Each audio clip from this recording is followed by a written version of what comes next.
he's the make or break for the Mongols. If he doesn't step up, this side actually do struggle a little bit. Obviously, Mazzinho is obviously someone who's also had some form.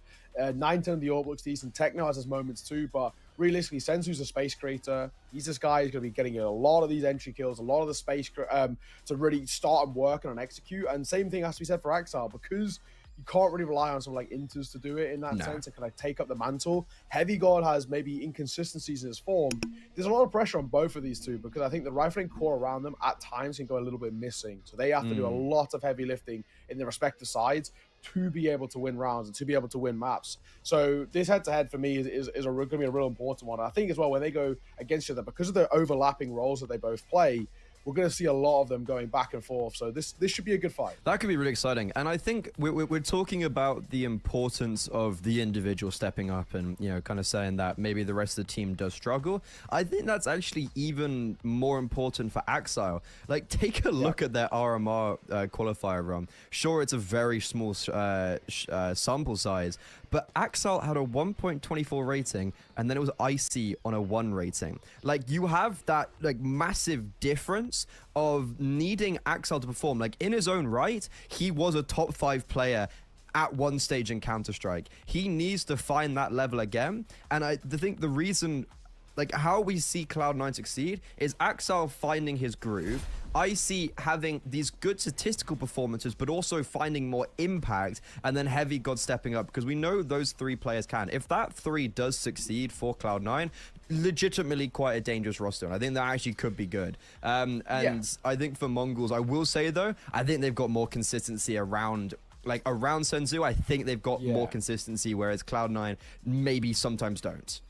One last point, just before we go to the casters that I will throw out there, just for the Mongols, keep an eye on this. They don't play a lot of online Counter-Strike, but when they have in the past, I mean, the one for me that I always could go back into my mind was the Blast Quals. There were a few months ago now, I think back in July or whatever. They do actually look quite shaky in online matches. They're very decent on LAN, but online, they've struggled before. They lost to Cat Evil and Rare Atom in that one, which is definitely not what you want to see. The only win was over Steel Helmet, so, you know, take that as you weigh. So there's a side there. They don't play a lot of online Counter-Strike, but when they do, it's not always the strongest for them, so keep an eye out for it. Either way, we're going to throw it over to the boys on the cars. Travis Hayes, what have you got for us? It should be an exciting one, my friend, because, you know, the thing that's interesting about this game, as kind of Freddie alluded to a little bit, this is just like a jump into the unknown for the Mongols and Cloud9, I feel like. You know, Cloud9 especially, as you mentioned, Matt, you had a chance to cover that one Passion UA match they played. Before that, they'd only played the qualifier for this very event. It's been like a whole month or maybe a bit more, and they've only played like 2 officials. Yeah, you really want to strike a balance between the amount of officials that you play and the amount of time that you have to work in the practice server, scrims, going over things that haven't been working and just tinkering with things that have been, right? Building your system, developing your protocols. And you can only really test your mettle so much in scrims. In the offline server, you really do want to get the reps and the officials as well. Otherwise, that ring rust builds. And obviously, you don't get tested in the same sort of way in an official like you do in a scrim, right? So I don't know. I think it's quite rough for Cloud9 that they haven't been able to play much Counter-Strike. And we've got the stark contrast with the Mongols, who've been playing heaps of CS lately. Yeah, it almost could be a bit of a polar opposites between the two in terms of Mongols maybe being a bit fatigued, a bit burnt out, sort of happy with where they are and plateauing, as Freddie mentioned. And as well as the fact that, for me, Cloud9, just having no reps recently, as I say, it's a bit of a dive into the unknown. But I'm really looking forward to seeing how they're going to play in this one, because Exile, before this little break where they didn't have any officials, or many officials, he was really stepping back into some older Exile form that we've seen in the past with his roles on this roster as since Electronic had left. So let's see. Pistol round is underway, and it looks like we're going for an execute toward B here. Techno jiggle peeking. All the smoke's been missed. Always to get into action, and he absolutely has. It could be a good start, and Blitz will help out as well with 2. Nice shot from Icy, but Blitz is clicking them all. Oh my word. 4 kills on the USP to start off this best of 3.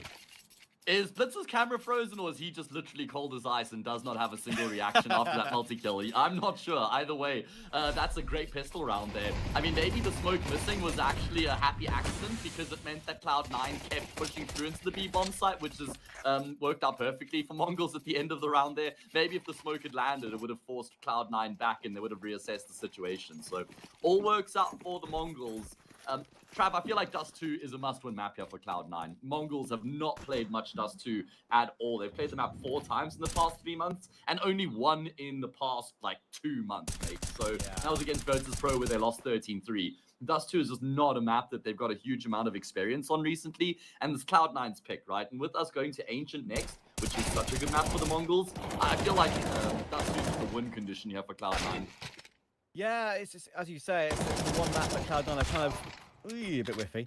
Kind of added to their pool a lot more recently. Obviously, when you have a newer team, it can be very difficult. Goodness me, is Senzu playing in like the Antarctic right now? Yeah, he's hooded up, bro. He's hooded up. He's the hooded assassin in this game, I reckon.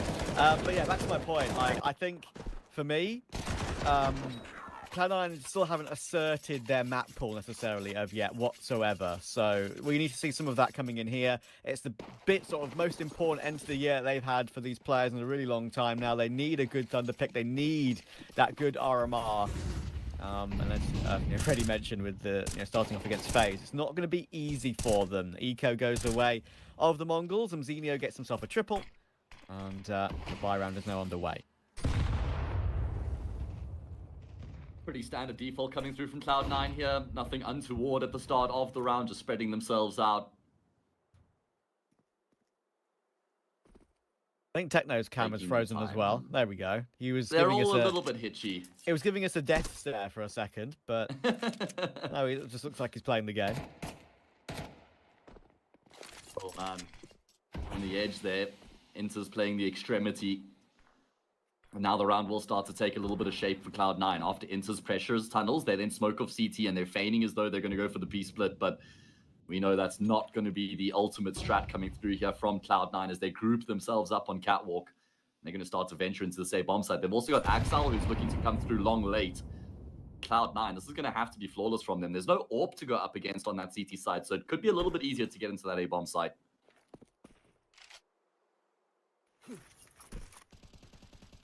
35 seconds left for Cloud9 to make this play happen, and they have enough utility to make the play happen that they want, but it is limited, and that is a really big re-incendiary towards short. There's a flash as well. 910 will tuck himself into Goose, and Cloud9, this is going to be a bit of a rush now. They're going to try and get into the site, but they need to hit entries, and it's not happening for them. Blitz has hit more of a tag, and Zenio gets the first. There's Senzu, and Boomich will go down as well. Blitz is loving life. Early game here for Mongolz. First gun round, 3 kills. Gorgeous. He still hasn't moved a muscle since he got that multi-kill in the pistol round. He's still just sat in the exact same frame. Either way, that round was not very inspiring for Cloud9 at all. It looked very simple, just kind of a little bit of presence tunnels, and then group up short and wait to hit into that A bomb site. And then you get mollied off and you have to wait even longer. And then all of a sudden, like you say, you just have to rush. You don't have the time to take the time to clear out the bomb site and work as a unit. Even Axel was forced into activating a lot earlier than he would have liked towards long, because he had to try to alleviate some of the pressure his team would have been feeling. Either way, it is a half buy coming through now from Cloud9. 910 already draws blood and has found a kill. Techno gets in on the act as well. Of course, Cloud9 have got a few more pieces to work with in this investment. Backshine lost bonus behind them, but haven't been able to get up to the start they would have wanted. Yeah, and obviously what Neo said in the pre-game about them struggling online, Mongolz, I have seen some of that, and it can be terrifyingly bad sometimes, I'm afraid, Mongolz. They do have the ability to look like an absolute mess sometimes, in particular after plants and hectic situations, but they have ironed that out in recent times, a little bit more than before. And it's what's given them more consistency in terms of, just participating in these big events, still getting the odd result here and there. But, yeah, it's just about pushing to that next level, which we're not sure they're able to do just yet. Yeah. And obviously they're happy with where they are, considering they're, a team that's come through from, I guess you could say, more of an unlikely region to basically deliver on the big stage in every single big event. I mean, they were always going to run into more resistance as they climbed their way up the ranks. It was always going to be some sort of a plateau coming through from them. Either way, let me just put that point on ice for a second as Cloud9 look to try and get themselves into the safe bomb side. I don't think they'll be able to. No, it's flawless from the CT side. But yeah, like I was saying for Mongolz, you got to look at it through a bit of a different lens now as well, because they're no longer just an up-and-coming team from the region who are capable of some really, sick upsets. now we're looking at them as a team who are very capable and a team who are favorites in series when they do play against some high-level opponents, right? And that extra pressure means that it's not like they just come into these games and if they do get a good result, that's fantastic. If they don't, then it's like, all right, well, we didn't really expect that. Now there is a level of expectation behind them. And it's just about whether or not, like you say, they can find a way to start to beat these top-level teams consistently. One thing that obviously has helped them a lot is the form of Mzinho. He was obviously one of the players that really struggled individually at the early stages of his time on Mongolz. He was in all the tough roles, put in basically all the tough positions, and his numbers were pretty poor. But he's definitely improved that these days, and he's grown as a person, not just a player. Of course, as such a young lad, you'd expect that. And he's 17 now, Trav. I know, right? So he's washed. He's getting old. It's we got to start to have some conversations about a replay. No, jokes aside, obviously. Good opening kill coming through from him. Boomich does go searching for a trade. It's a really important trade that Boomich gets because it denies Mongolz a whole lot of map control and information. You can see it kind of force Blitz to go back and peer in towards long. You will now double back, and it's going to be the B bomb sites as the ports of call here for Cloud9. All 4 of their players grouped up in tunnels. It's Techno who's on the platform, and he doesn't have any crowd control utility to buy time or keep them at bay. Be coming his way. Good angle to play from, but he probably needs 2. Oh, he's got some teammate flashes in action. And Blitz doesn't just get 1, he gets 2 again. Blitz keeps on multi-fragging. Early doors here for the Mongolz. What a guy. And Cloud9 have not had any purchase in Dust 2 just yet. I want to see some vigor here from Cloud9. Just let Heavy God off the leash. Let him take an early fight in mid-doors or pressure up Catwalk and fight the A-bomb side anchor. You know, it feels like it's very docile here from Cloud9. Very methodical and calculated, and just got to cut loose a little bit here, man. They've got ridiculously talented individuals. Let them have some space here. Yeah, and that kill from Mzinho to start the round, just seeing it from his POV, poor old Axile couldn't do a thing. And one of the most obvious facts that obviously I've seen from Cloud9 in recent times when they played Dust 2 is that Axile will just try and own long. If Axile can't own long, hit the entries like he so often can, that sort of locks away a lot of Cloud9's strat book in a way when it comes to map control. So it's all going to rest on Axile when it comes to that position.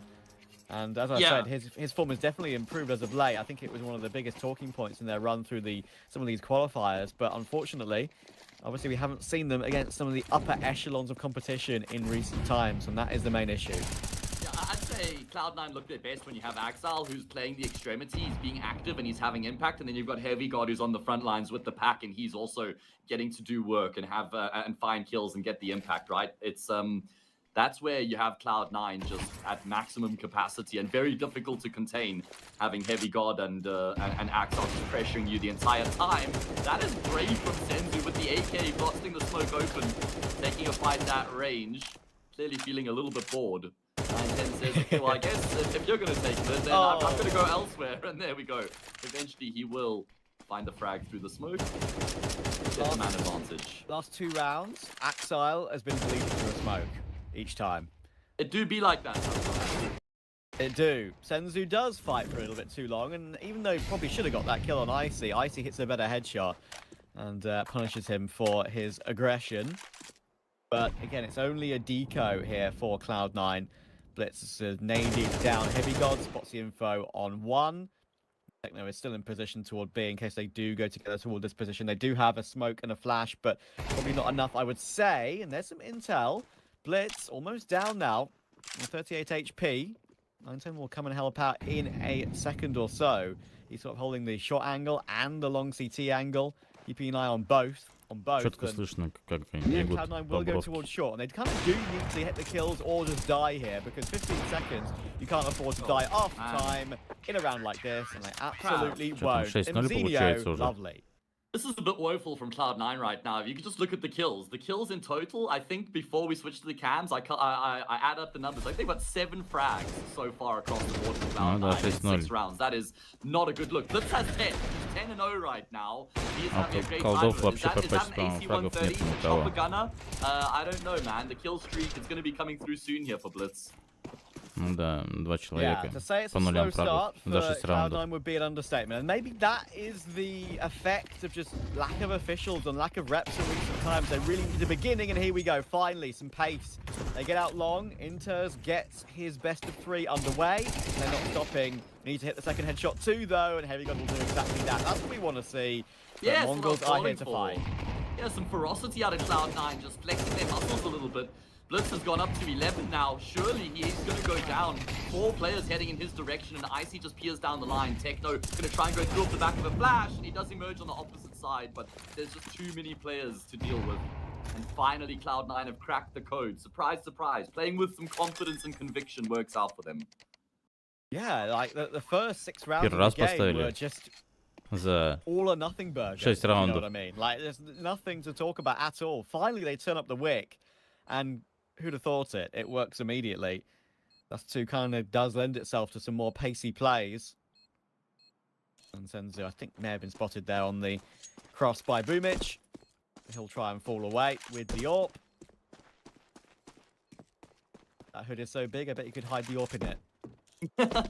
I don't know about that one, Trav. That might be a bit of... You'd have to stretch the hoodie like you stretch to reach that point there a little bit, but... I don't know. I always found like a hoodie could sometimes obscure or muffle the audio through the headset, and maybe you missed like a footstep, an important audio cue or something like that. I don't know. As you can see, Cloud9 all together in a boot camp right now. Yeah, they've been at boot camp for a while.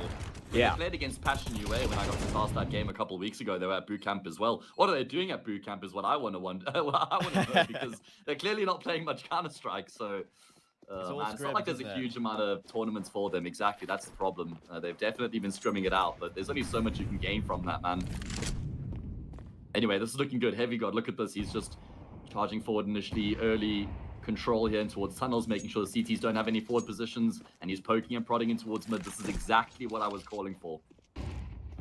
Yeah, it's much more simple. There's that one flash sending Heavy God out through the mid doors. Zinnia once again boosted on long blue box, so he can just be left there. The entirety of that position, and Mongolz can focus with a couple towards short, couple towards CT, now re-peeking it, refacing it with 3 actually for a split second there. His rotations do come through. Heavy God will be spotted, so he'll decide to fall away and keep the 5v5 intact for now, and Mongolz might decide with the 2 players have rotated in toward B to go for intel and push together, and it looks like they're doing exactly that.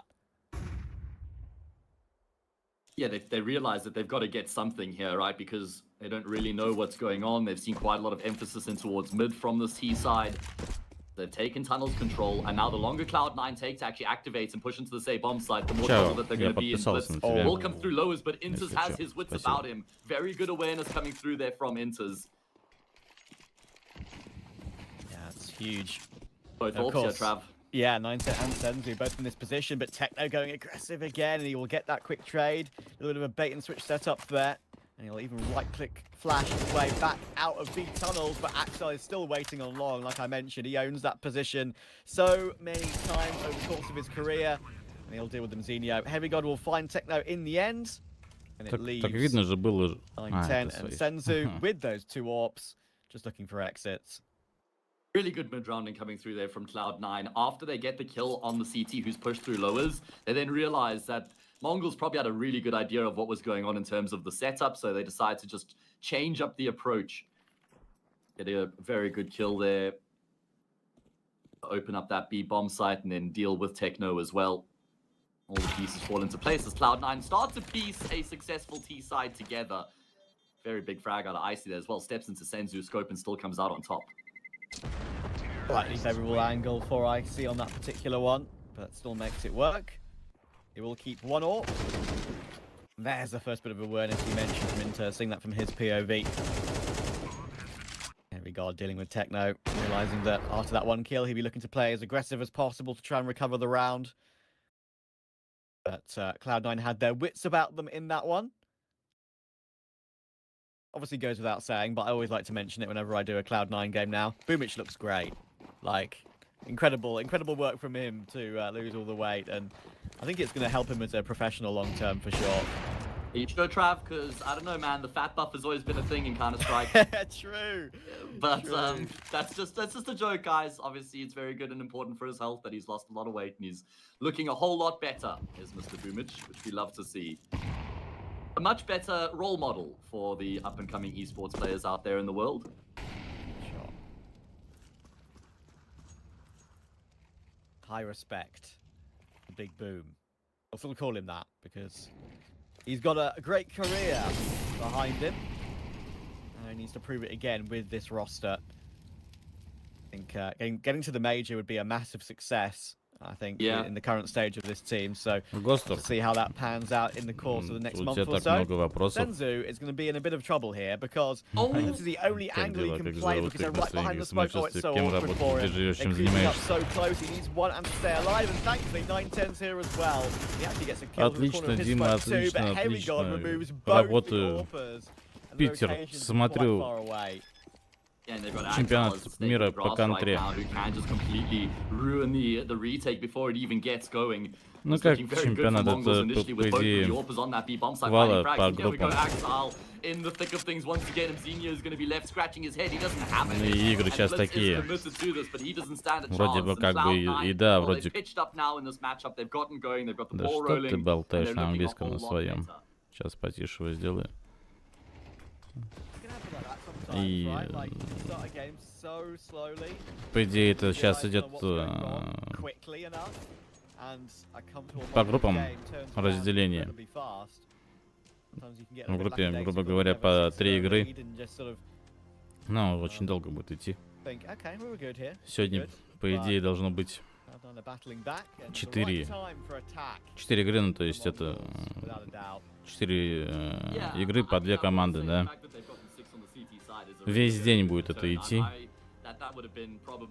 Часов 10, наверное, 12. Постараемся, конечно, все это посмотреть. Не обещаю, конечно, что прям все. Но часть-то точно посмотрим. Ну как задолбаемся смотреть это все, то ну, забьем на это дело. Глянем по ситуации. Колды 9 с монголами.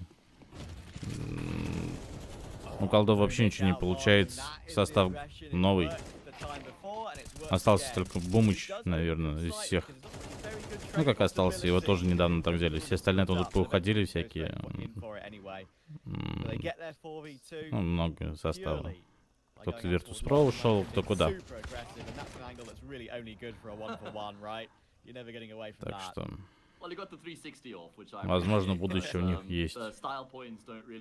Если что, Cloud9 выкупил, это российская компания стала, ее выкупили лет 5 назад, наверное.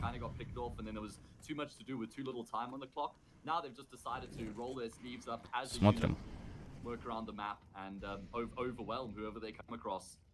Denzu out in the open right now. Surely doesn't stand much of a chance, and Heavy God will dispatch of them. Heavy God was 0-7 at one point, so he is quietly coming back into his own year as well as Cloud9 string a fourth together. Yeah, like, I honestly think all of Heavy God's kills as well have been pretty impactful. Like, they've either completely cancelled the possibility of a retake or entry or even finished the round full stop. One here is also pretty nice, realizing the angle. Senzu was close, ducks and dives for another, and that Mongolz economy is now removed. They're down to 5-7s and Deagles. Zinio will get the instant trade onto Heavy God, but once again Axel has control of long, as do the entirety of Cloud9. Dot. Как хорошо залетело. From Senzu, and gives them a glimmer of hope here because the Eagles would be enough to deal with Axel in one shot, close range, and the 5-7 obviously on Techno with the Kevlar still. And I just need to take this with an extra step of care. They are just sticking around long right now. They don't need to rush into anything. They've got a whole minute on the clock in this round to figure out what they want to go with next, and often just waiting on long will get Mongolz active around the map, searching for information to see if they've fallen back from this position. That's exactly what they're doing with Senzu and Mzinio right now.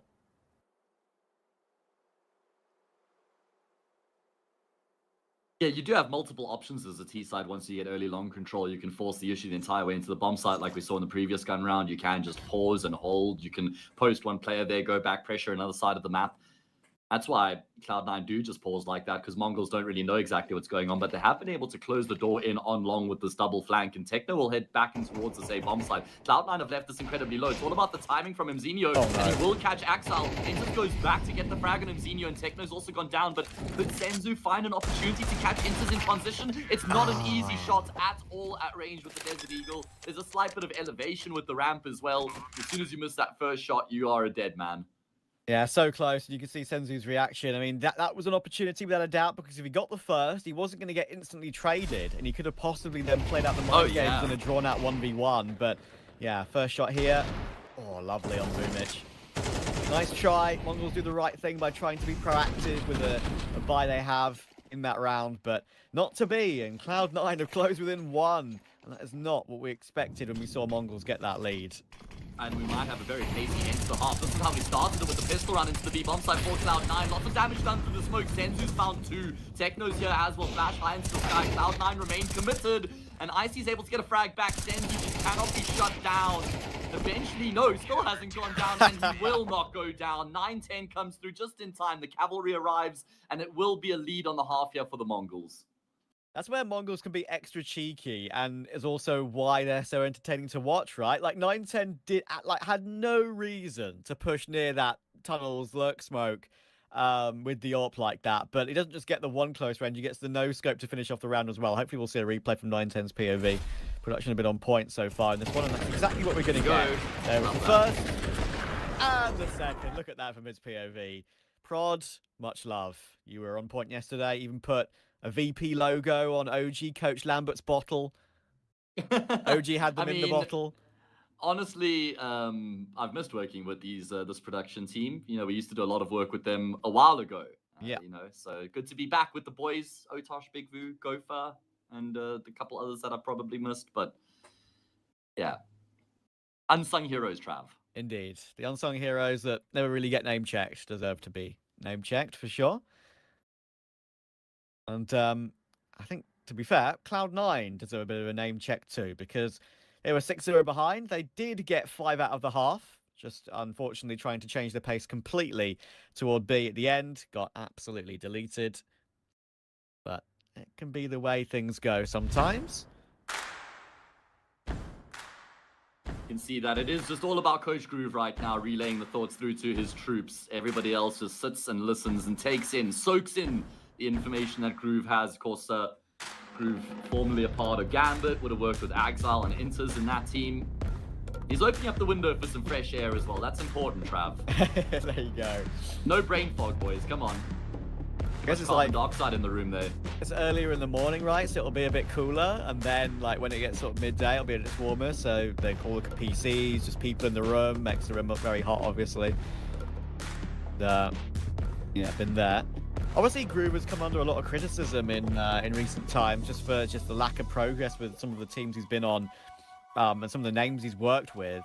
I was one of those people that said that I think picking up Hooch would have been an absolute lock. And Hooch did help out the sort of building stage of this roster for a little bit, but at the end it was only a sort of a short-term thing while they were putting it together just for a little bit of help, and Groove kept his role. Yeah, I feel like he's a very established coach in the scene. I don't think that the problems with Cloud9 are just solely down to Groove as a coach, but you got to kind of look in multiple different directions and find out why they've been having the struggles that they have. And yeah, coach is always an important consideration. Just got a bit of a tech pause now. Looks like one of the Mongolz players might be having some issues. Just saw their camera off, and Senzu will use that opportunity to just catch up on some rest, man. Zen. Pure Zen. Guess the clue's in the name. The information that we've got is that 9-10 has crashed, and also we've got some of the camera issues that we've had we'll be sorting out for you guys. Well, 9-10 crashed Cloud9 out of the server in that last round of the first half. Very good from Mongolz across the board, right? They went up 6-0, just dominating Cloud9, winning the gunfights and really punishing that slower style that Cloud9 were implementing.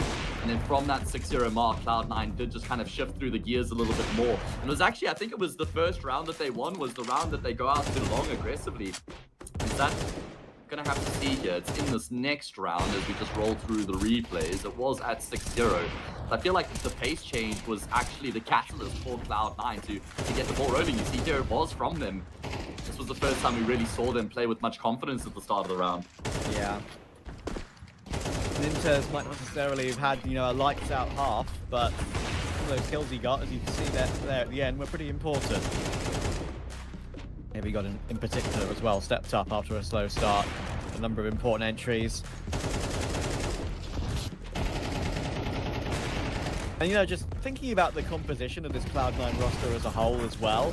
Like, obviously people think, yeah, just results haven't been there. I think the common word that people would maybe use to describe this roster at the moment would just be a bit mid, because they haven't really proved themselves at the biggest level yet. But there are definitely pieces here. I mean, obviously, Heavy God, we know how incredible he was in his previous teams, OG, even Endpoint for a while.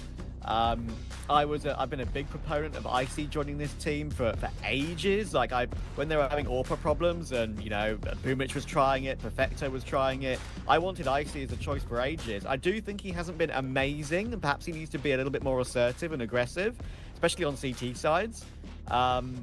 But still, you know, there are pieces here that can work, especially if Axel's form does keep improving.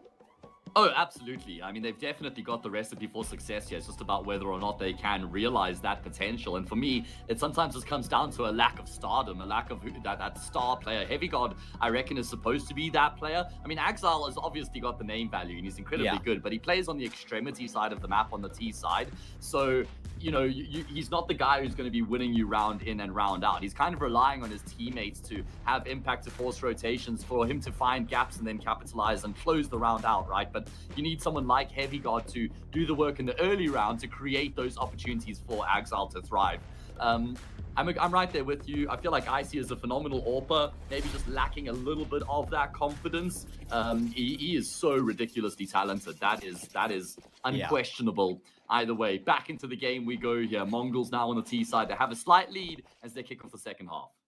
One thing about Icy I do love as well is I think he's very good in the clutch. I think he is prone to getting like one kill and maybe like occasionally failing at the last if it's in a 1 versus 2. But he's in so many of those that I've seen many be successful. And I think in the future we might see some of that. But for now, this is the present. And Heavy God tapping away the USP from back plat, and Molotov coming his way, unfortunately. So he's going to have to Scarper back towards the site itself. He has got support, and right now this pistol is a little bit segregated for the Mongolz. Blitz has found Icy in the meantime, as you can see. They're all split across the map right now. One player long, one player short, one player mid, one player still tons. But Senzu's found one more, and Mzinio has crept up long to Boomich's frustration. Really good responses here from Mongolz, just in terms of how the round has unfolded, because I tell you now, the plan wasn't for them to go with this approach. They were going to try and split themselves into the B-bomb site. And, well, things didn't necessarily go according to plan, and they had to play the situation. And they do it to perfection. Only Inters left remaining, tapping away at range, looking for some consolation kills, but absolutely no way to affect the outcome of the round here. And it will be Mongolz reaching 8 rounds here. Perfect way to set things in motion here on their T side. I'm just thinking about it as well while we're just sort of, you know, watching Inters trying to get a bit of kill reward here. I think when it comes to Inters as well, obviously he comes under a lot of fire for, you know, his low numbers on this team, but he just gets the important kills in a game, the important trades, ones that win, you know, 2vx's, 2v2s, 2v3s, like that's fine. I do understand a lot of people saying, why don't they just, like, convince Perfecto to come back? I'm pretty sure Perfecto doesn't want to, but, it would absolutely, I think, for me, change this team. But, you know, obviously, we're going to work with what we've got, and Inters isn't exactly the problem. The whole system has to work first. I feel like we've seen an improvement, a buff in Axel since Inters has rejoined the team as well. I think that they've got a very good understanding of one another. Of course, they were massively successful together in the online portion of their Gambit run. And yeah, at least you do get that. It's kind of like the Taco Cold Zero buff, I would say. Yeah, something similar there.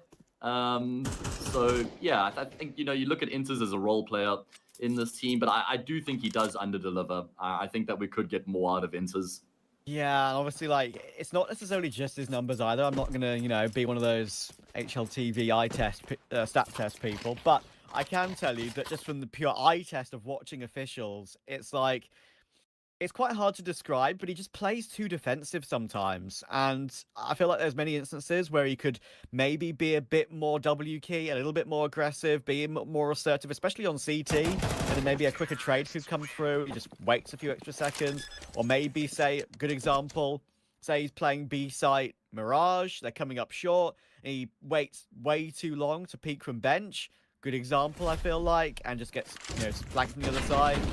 Yeah. Obviously, in his own mind, maybe lots of communication going on within the team, and it's like, don't peek, bro, don't peek, I'm about to help you. Obviously, that can be a factor. It's probably not all him and his decision-making, but, you know, just little thoughts about what I've seen from watching him. I feel like that's a systemic problem with Cloud9 as well, is that they generally have passive players across the board. Heavy God is the only aggressive-natured player. Yeah. Axel can be a playmaker, but you do have quite a few docile players on Cloud9. Reserved in their nature. Either way, 9-5 here, and it's a vital gun round for Cloud9. Must win, actually. Boomich is an MP9, not ideal. He's 3'12", having a very tough time of it as the IGL. Everybody's struggling right now on Cloud9 bar IC. And if Mongolz win this gun round, then the map is basically as good as done. Yeah, I do think there is a an argument to say that Blitz, Mongolz as a whole, maybe a little bit fatigued from all the events they've gone to this year, obviously, because it's almost a whole different world they've entered into, having to travel to all these events suddenly after breaking through from the Asian region. And yeah, you almost feel proud of them, obviously, after we've sort of covered them a couple of times, coming through the ranks, and especially the likes of Senzu and Mzinho, especially Mzinho, who didn't necessarily start too well in his career on Mongolz, but has really started to deliver now. Yeah. But tiredness is a big issue for especially young players, very young players. You know, Senzu and Mzinho are a similar age, and that can catch up with you sometimes. But Heavy God will get caught in this one. With 30 seconds to go, Inters is stuck. Oh man, he is incredibly stuck. There should be no way out for him, and the only way out is to the ethereal world. As will send him there, one-way ticket to meet his makeup. Oh man, I mean, that round was just so easy for Mongolz, Trav. Way too easy for the Mongolz. Just kind of pressuring mid early on, getting a frag on the CT player, and then just grouping up as a unit and splitting onto the B bomb site. Nothing special. If Cloud9 can't stop those sorts of rounds, then how on earth are they going to win the map? Not a good look for them early on here. And I just want to go back to the point you were making about Mongolz, like maybe being fatigued. I will say that's probably something we have to think about. I mean, it's not a fact that they are. We don't know for a fact. They don't do many interviews, so difficult to figure out what's going on in the camp of the Mongolz. But you've got to imagine, compared to imagine back in their IHC days and the early Mongolz days, they would have qualified for what, maybe 3 international lands a year kind of thing. You know, they always have an easier berth into the major, or the RMR at least, coming from Asia. But this is a completely different box of frogs for them, Trav, having to play so many different international tournaments just back to back to back. It absolutely is. And, you know, I think it's something serious. Obviously, people will say, oh, guys, you're making an excuse for them. Like, you know, they're playing a video game for a living. Like, why should we feel sorry for them? But that's just not the reality. I mean, I think Alexi and JL talking about Na'Vi and how burnt out they feel, but still delivering it, you know, it really does sort of tell the tale at how good Na'Vi are, and sort of tell the tale that sort of fatigue with all the traveling and all the media days when you're at the top of the esport, you know, really can take its toll over time, and why maybe you don't see as many dominant eras anymore because of that, with a packed schedule. And of course, 2025, we're definitely going to see that packed schedule truly come to the fore. And again, that's why I'm sort of saying that I think Na'Vi are so impressive. Anyway, back on track for Cloud9. They've got an opening pick and an all-important round for them here. They have managed to, of course, get some buys together. If they win it, with a little bit of residual cash in the bank, as you can see with the save, and it would get them something to work with on CT. But Mongolz still feel in control. You missed that shot there for 9-10. Heavy God playing with fire. And after that shot gets missed, Mongolz are going to change up their approach. And this is what you get when you have a player in towards long doors. You can fall back on in that position. However, Cloud9 are very well poised to deal with this as well. They've got Icy there along with Boomich. So a good setup between the two of them. Should be really tough for Mongolz to actually win the round from here. They do dispatch off Boomich. And now Icy's forced to kind of turn away. Backpedaling out in the open. Himself and Axile combined. It's a wonderful multi coming through from Axile as well as he locks down this A-bomb site, and that'll be enough to seal the deal in the round. Yeah, Techno has burnt him out into the open, but Axile will win that anyway on 1 point of health after all the burn damage. Goodness me. That is the first big Axile round of the game for sure. And honestly, I think Cloud9 played that one really well because with how they lost Boomich on long so quickly, that put a lot of pressure on Icy in no man's land here, but thankfully Axile was there to sort of play one player above, one player below angle between each other. It works out beautifully, and Axile shows up on CT in this game. Oh, how did that miss on Icy? That looks spot on. PS2'd. Val, are you watching? Of course. Gaben's favorite esport. It's his main child. We all know that. Or Techno. Was he trying to line up Utah or avoid the flash? I'm not sure. Either way, goes unimpeded. Heavy God goes searching, and that's going to cost him his life. That's a really brave call to go searching like that as well when you're down 10-6 in another must-win gun round. Don't really have the liberty to go for those sort of aggressive plays, but either way, I guess we were calling for some more confidence out of them, and that's what they try and bring to the table. Yeah. Don't forget you can get yourself involved by actually joining us at the LAN finals in Berlin. That's what 4 of these teams in these groups are fighting for. Tickets are available. Scroll down and click the panels below the stream to get involved. It'll be a pretty fun LAN because I think we're with VP, they're still fighting. It's one of the better teams in the event, but of course Mongolz have won a LAN this year. 9Z have won an international LAN this year. I think those are the 2 teams in the tournament that have won an international LAN, Mongolz and 9Z. And yeah, if neither of them make it, we could get a new LAN winner in 2024, right at the very end of it as well. Inter's always got a lot on his plate coming here. 4 players about to entry. Gets one. Good flash though, and he doesn't get damage on Techno. And he was the only one for a long distance. Boomich had to trample his way up mid to try and help, but he wasn't there quick enough. Senzu cut him off. And Axel realizes that with Icy so far away, he needs to keep the AK. Yeah, it's just no guarantee that he's going to be able to carry the gun over, though. Senzu's still lurking in towards middle to try and circumvent this rotation. But Axel will be able to fight his way out anyway. He's been hitting some really good shots in these past few rounds. The problem is it might be too little too late.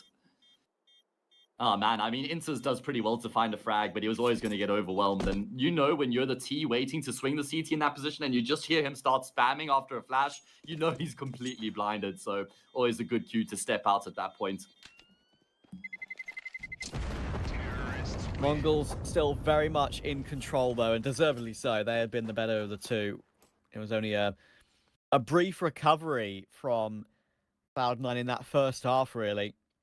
They managed to pull it back from a 6-0 deficit to a 7-5. Since then, they've only won 1 round, and of course, that was basically down to the heroics of Axile. Again, like, Inter's in that position, but especially when he's alone, you're really only guaranteed that 1. Like, I know he doesn't want to budge from that position because he doesn't want to get caught moving when he thinks he's going to get instantly traded.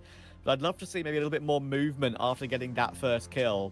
Getting into the cubby, jiggling a bit more, just trying to get maybe a lucky second. It probably wouldn't have changed around either way with how far Cloud9's rotations were away, but, you know, just a thought process. Yeah, it did feel like he was a sitting duck, but you really are just limited for options in that situation. Yeah. Either way, Cloud9 limited with rounds here in the first half. They have won a single round, on this first map. They've won a single round here in the second half so far. Not a good look for them at all. I don't know what the investment's going to look like. Okay, it actually looks really good here for the CT side as they go down 11-6. Backs firmly against the wall now. Now we're going to take some initiative here, Trav, and it looks good at the start of the round. Axel has awoken in the last 2 or 3 rounds. Good to see. Saved AK, proving impactful. Already losing Blitz out of the round. He's 17-8 in this game. Is Blitz having a good one, but no say in round 18. Mongolz are trying to recollect themselves after that. Techno taking the control of mid doors. We are walking 2 players out long, relatively silently. And this is actually a bit of a, I guess, sort of a mini fake here from Mongolz with the way they flashed Techno to have a peek in mid, but walked those 2 players long. Sure, Cloud9 will know it's a risk because they've left it. Kept it open. Axel actually could be forced forward here. He's forced forward into 9-10.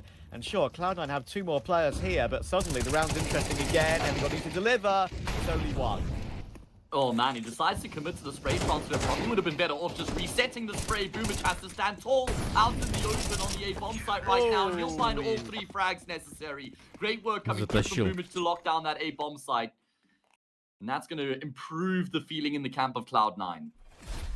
The first good round from Mr. Boomich in this game. He had to deliver it as well. He was the only man to be in position to stop the Mongolz there. A bit of a mouse wheel jump, almost caught him off there, as you can see from his POV. Happens to the best of us. Not me, because I don't jump with my mouse wheel, but you know. You and me both, Trav. Baseball jumpers unite.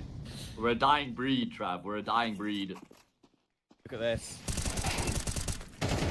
Oh my goodness. Wait, what? There? Yeah, that was no idea. That was a fadeaway bullet on the second. He definitely was only aiming at 1 and he gets 2. I think the second player didn't have a helmet, I'm pretty sure, which is why it was an instant headshot. Inters does great work, and Techno shouldn't be long for this world. He's down to 11 HP, and he'll be removed by Heavy God. So something to work with now for Cloud9. They've got a handle on the CT side. They've built up some money. Now then, can Mongolz push this over the line, or are we going to get a close match? Well, we're hoping for the latter. Mongolz have been in complete control pretty much throughout the entirety of Delta 2, but it does get brought into question a little bit now. It's going to have to be an eco round for the T side, 11-9, and then a gun round after that. So still work to be done here for Cloud9, but they're awakening. Problem is, it's still their map pick. We go to Ancient next, which is a big question mark for this Cloud9 team. So yeah, still feels like they have to win this map. Ancient is a really weird one for me, from what I've seen from Cloud9, because they can look really bad. I think they lost. I think I watched them lose to Johnny Speeds on that map, and Johnny Speeds sure aren't bad on Ancient, but it's not a team you should be Cloud9 to lose to.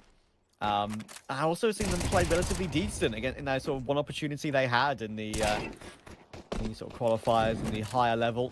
Yeah, will stop the Mongolz here from making their way in through short, and Boomich gets another few kills to add to the tally. So, eco has been dealt with. The Mongolz now will go into their gun round, knowing that the game is getting a little bit too close for their comfort after how much they've been in control, basically the entire way. It would be a surprise if they let it slip from here. They've had Cloud9 at arm's length, and now maybe it's only hand's length. Yeah, I mean, there's still some distance, but not as much as they would have liked. Not enough to feel comfortable anymore, right? It's like the subway is getting full. They're standing on top of each other now. Kind of, you can feel the person's breath next to you. It's not great, Trav. It's not great. Let's see if Mongolz can win around it to just get themselves up to that 12 secure OT at the bare minimum. Still Cloud9 looking to make plays at the start of the round here. They've got Heavy God who's in lowers, and they've got a player on shorts who's just trying to dump utility to take the attention away from tunnels. 9-10 knocks and swingers in the slightest movement. Heavy God gets the shadow advantage, not the cleanest kill. Surely he gets traded by Senzu. Oh my god, that gets too close for comfort. He will come away with the kill, does Senzu, and levels it back into an even numbers game. That was spooky. Senzu almost losing control of the spray immediately. What's going on in mid there? See the trajectory of the smoke coming in, and then maybe there'll be someone close trying to make a play. I'm still just sort of sitting calm and collected on Senzu in this position, with 2 in tunnels. 2-2 split tunnels and mid right now. And a 2-2 split for Cloud9 with A and B. Not really any close holds in mid, and they will throw those mid smokes in now. The mid to B smoke in CT, and the one that gets them to lurk out on the left-hand side, as you can see it. And it works out brilliantly for Blitz. It's just caught in the open. How is my guy alive? finally, Techno will find him. But the HP is rough in this 2v2. Yeah, I mean, Instance also stays alive long enough there for Icy to rotate through and get a kill at range, brings it back into an even numbers game. Look at Techno, he's going searching right now. That means Blitz has to stay alive for as long as he possibly can. He has to buy the time here for Techno, and I don't know if it's going to work out because these Cloud9 players are about to push into the speed bomb site. Oh my goodness, Techno rounds the corner just in time, and after getting that kill, Blitz can step out and finish off the job.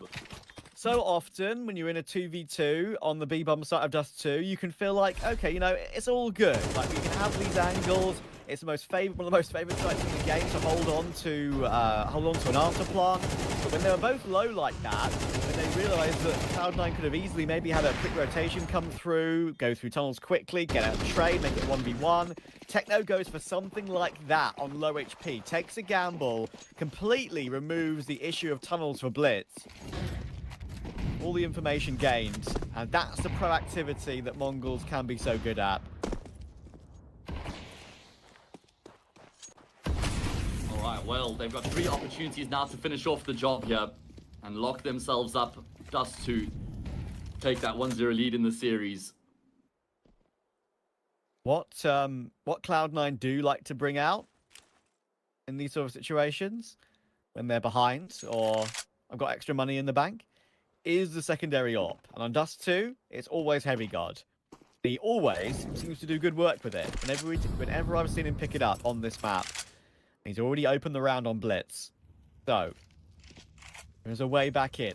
But, again, it wasn't early 5v4 for Cloud9 in the previous round and they couldn't convert it. Carter's curse in full effect. Heavy God's going to miss 3 shots in a row now and Cloud9 lose the round. Thank you. I had to just counter the caster's curse by pointing it out, Trav. That's how it works. Okay. You can't counter something that doesn't exist. Inters will re-smoke the B doors. And he's got support, of course, from Heavy God back plat. So let's see what he can do here. Let's see if Matt has the script. Techno is pushing a little bit closer, spots him, there's the missed shot, and Zeno will find Icy, but Inter is delivering, and there's the recovery. See, Matthew, calm down. Yeah, you were a little bit nervy for a second after he missed the first, don't even lie, but he will connect on the necessary shots there, as it's only Mazinho left remaining, tapping away at range, he loses his life out. Cloud9 keep themselves alive for a little bit longer, and you look at the finances here for the Mongolz, they don't actually have enough money to buy up in this next round, so it's going to be a half buy, and then playing in round 24 to try and finish off the job. Must say, despite the fact that Cloud9 have been chasing the map throughout, they have done a really good job of just kind of chipping away, plugging away, grinding through this map and keeping themselves competitive. I mean, OT is a very realistic prospect at this point. I would not be surprised to get there at all. Axar has started to deliver. He's back up to a 14-14 KD, which is remarkable considering how he started the game. That Heavy God AWP does work out for 3 kills in the end.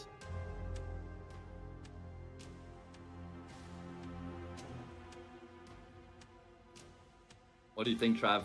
I'm kind of feeling OT right now, man. I'm feeling a little bit as well. We obviously had a couple of close games yesterday, but a match like this, which we went into with a lot of unknowns, Cloud9, lack of reps, Mongolz, online form. It's, I think it would feel right to sort of end in an OT. And Cloud9 only need to deal with 1 buy round to get that.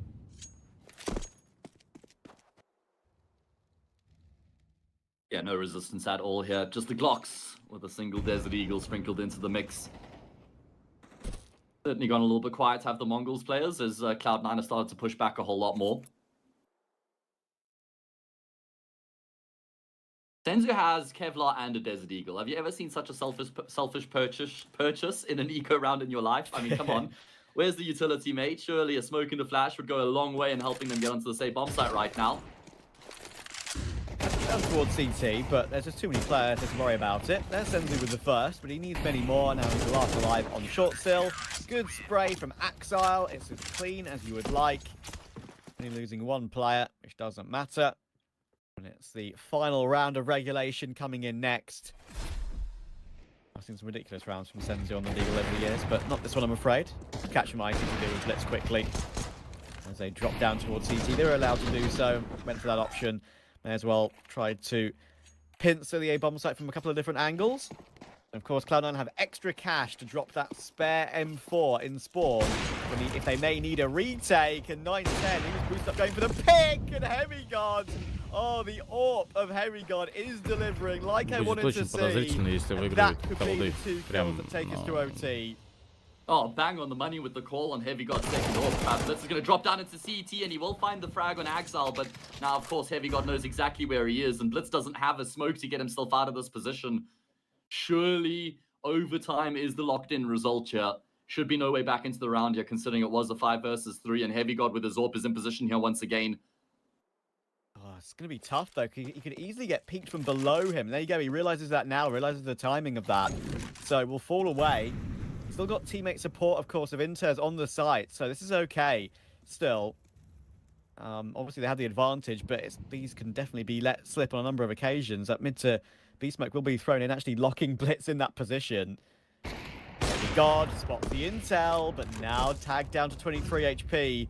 We'll need to play a little bit safer. And Zenio trying to put pressure on the A-bomb site in the meantime. And right now, Cloud9 are focused on long. So this is the one play that Mongolz could make to make things problematic for Cloud9. Yeah, that's true. They found the one way to weave their way into this round. They will be able to activate the bomb. Cloud9 going to have to make a retake happen. This is an unfamiliar position for them, right? I don't think they've actually won a round through virtue of a retake yet in the second half, if memory serves. So let's see if they can actually make it happen. Rounds they've been winning, they've just been dominating through the kills alone. And they're taking their time on this one. They've got utility, they've got kits across the board. They've got everything they need to piece this one together, but they're taking quite a lot of time to even get in position as they now start to make their way forward. Senzu with the AWP gets completely blinded up, and Zico finds a doubles down, is now all on Senzu, missing every single shot in existence. Eventually, he's got the block out. What in God's name is going on? What have we just witnessed? How has Senzu won that round? I have no words. I'm a commentator and I have no words. Cloud9, you can see the disappointment on their faces. I just had a little bit of a feeling that when it was up after plant that Cloud9 would start to struggle, and how they haven't traded Senzu, I don't know. That is a heartbreaker. Heavy God started the round brilliantly. The first was great. He had no right at the second, and we're going to see a replay of that right now. Here is the second. Oh, it's so accurate on Techno, but it's going to go unrewarded. They had the round under complete control, Matt, and they let it slip to the Glock. But it was before that where it was really just looking ridiculously ugly. I mean, he's just out in the open, he's blind, he's missing so many shots with the AWP as well. He should have been a dead man. Travis seething. Honestly, he genuinely should never have won that situation out, and well, he does. Which means that Mongolz have robbed Cloud9 of that first map trap. They've beaten them on Dust 2. Incredible. And you know what? I think Mongolz kind of deserved that win because they had a good start. They had a good handle hold of the game basically the whole way through. But I do think Cloud9 should have had overtime every single day of the week. 8 days a week. They should have had overtime. We'll send it over to Freddy and Neo to see if they're as frustrated as I am. Yeah, frustrated, heartbroken. I think it's probably the way that Cloud9 are going to think about that. That was really messy. I mean, we were sitting here like, oh, this should go overtime. Numbers advantage on the retake. Like, hang on, like time's ticking here. They've got a lot, a lot to do in not a lot of time. But the Glock winning at that round is pretty awful. I'm not too sure what happened to C9. They felt like that resurgence right at the tail end on the CT side was actually really good. They were putting up rounds together. They were making it very competitive.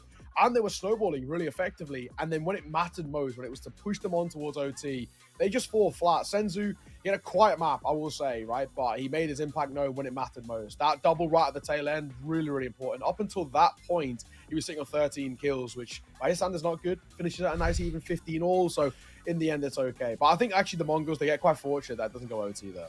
Yeah, and it's like Mongolz should have won that game out way sooner. Like, they had a really good first half. I think Cloud9 do really well when they were on their T side to adapt to Mongolz, their kind of over-aggression. You can see maybe some of the extremity pushes were being mediated a little bit. I think those like first 6 rounds was exactly what we anticipated when we saw Mongolz of like they played very full frontal Counter-Strike. It was very aggressive, and Cloud9, like, you literally look away, you look back, and you're like, oh my god, it's 6-0. Like, what's actually just happened?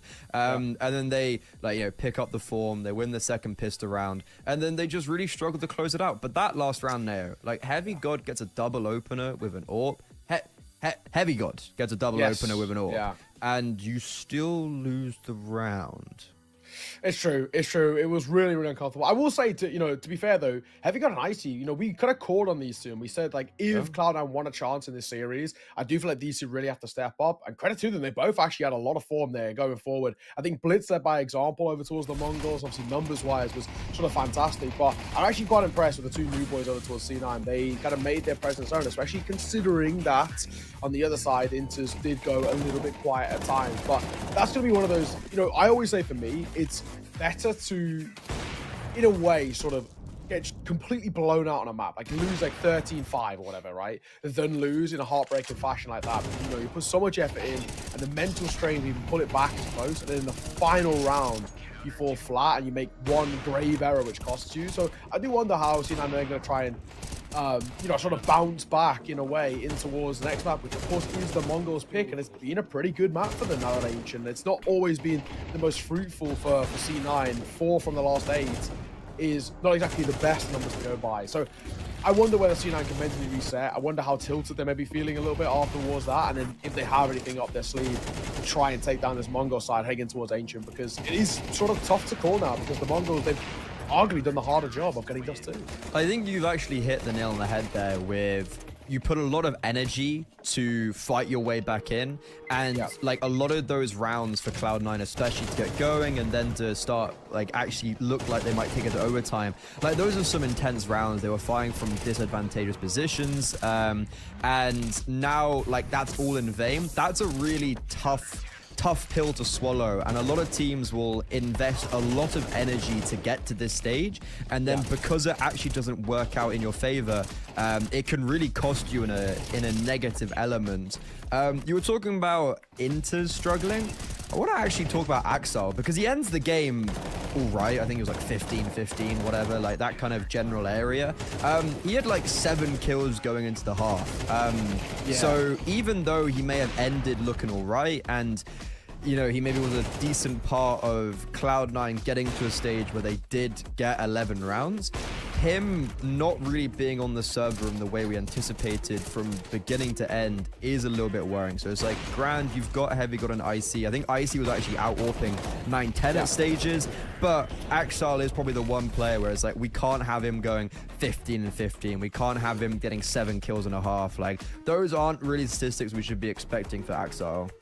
Yeah, I will throw out there, I mean, Axel, not Inters, but you're spot on. All your points I absolutely agree with. Because realistically, it shouldn't be on the shoulders of Heavy God or Icy to be putting on the numbers. Axel is meant to be this hero rifler. He's meant to be playing these hero positions. And I will say as well, for Cloud9, when things were going wrong, their CT side setups were very, very awkward. You could see basically there was obviously miscommunications in terms of the pace they wanted to play on that CT side, hence why the Mongols were able to build up quite a lot early. And even in the first half as well, we could see how the Mongols were coming in towards that on the CT side and actually just finding a lot of gaps. The pace of C9 felt very uncomfortable for me. It really did look like this was a side who weren't right on the same page.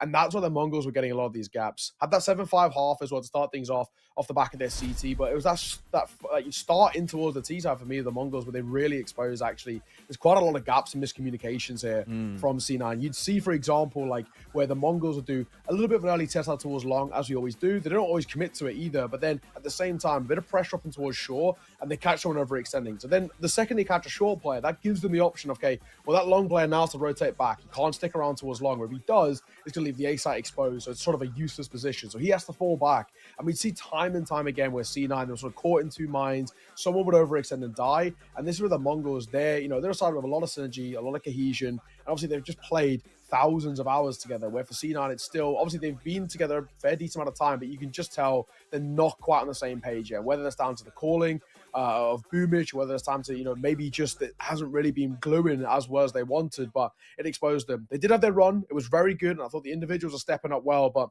Ancient's one of those maps for me that it is all about rotations. It's all about, if you overextend, you are going to leave massive parts of the map open. If you're a CT player and you push out through Red Room, you die. You're exposed. You know, if you die towards Donor, wrapping towards the A site. And I think this is where those issues actually could come and play Cloud9 here for me. On that CT side especially, which I'm assuming they're going to start on because it is their opponent's map pick, that's going to be the big make or break. I think if we come in towards this and those issues haven't been plugged, I think this could be a pretty simple 2-0.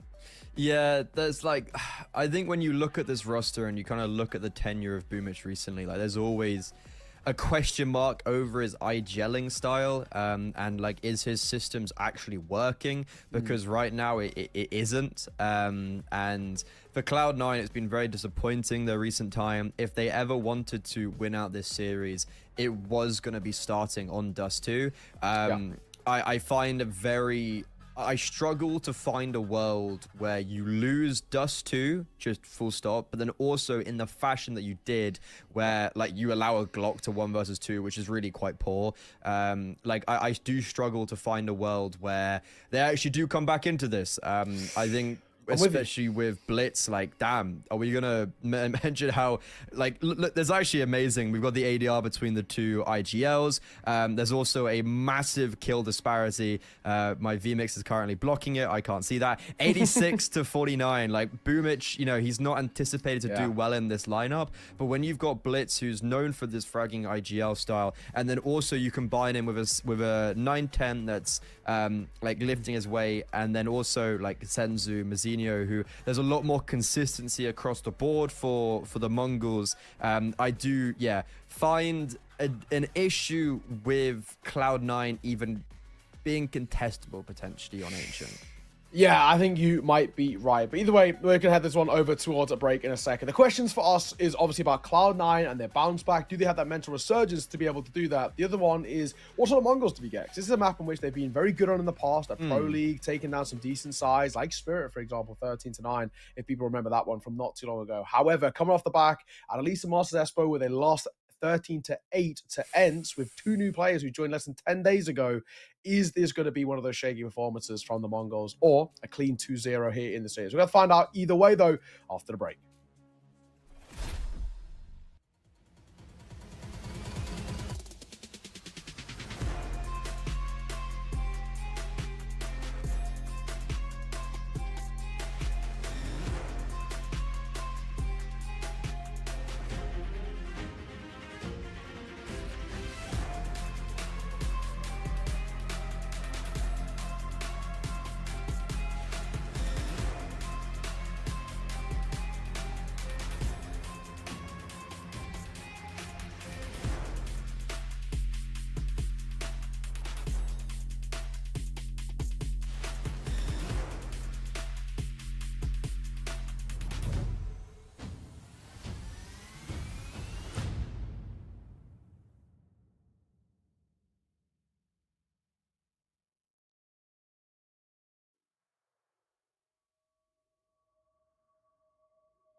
Brokey sees the shadows. They know about Brokey on this boost. They're gonna target him, but he still succeeds.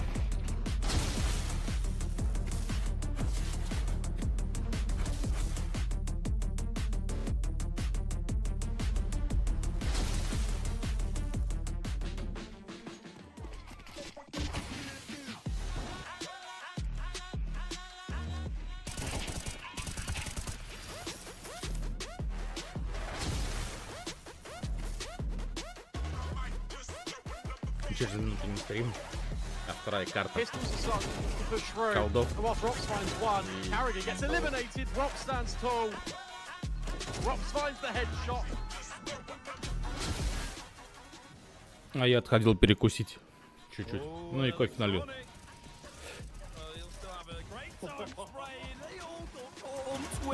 And now Electronic is gonna pass this stuff very nicely with an A.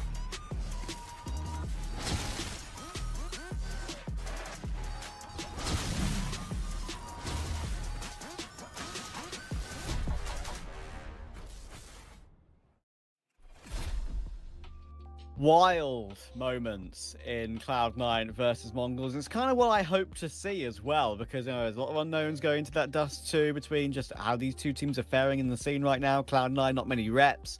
And maybe that lack of reps contributed to not just the slow start, but also the sort of synergy in a really manic situation in that final round. Oh my goodness. I mean, Mongolz felt like they were always destined to win the map, and it gets a hell of a lot closer than they probably ever wanted it to be, considering the dominant position they were in at one point.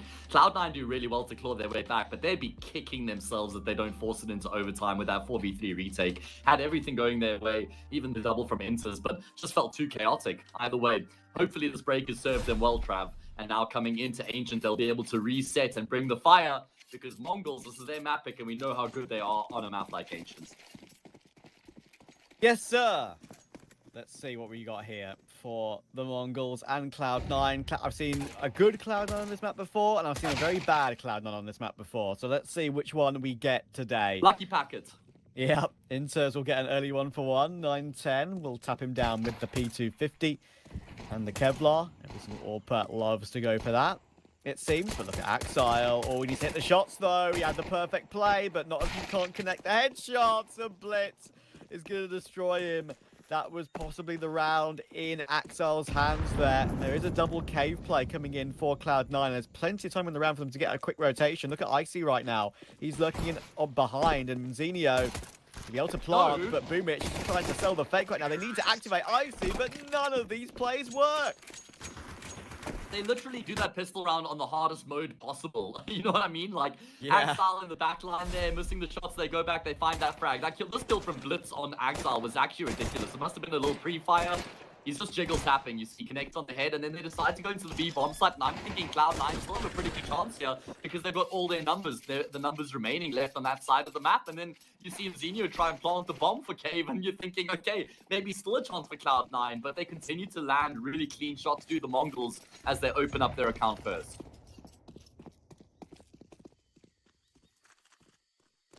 Of course, we've been doing predictions for this. All the talent, all the analysts and the casters involved in the competition have been doing their predictions, and all of us were unanimous with the Mongolz prediction, right, Trav? So clearly we're all on the money off the back of that first map. We've got to predict scorelines as well. A couple of the talent did go for a 2-0 for the Mongolz. I went with 2-1 for the Mongolz, so kind of selfishly, quietly hoping Cloud9 win this map and then Mongolz win the series.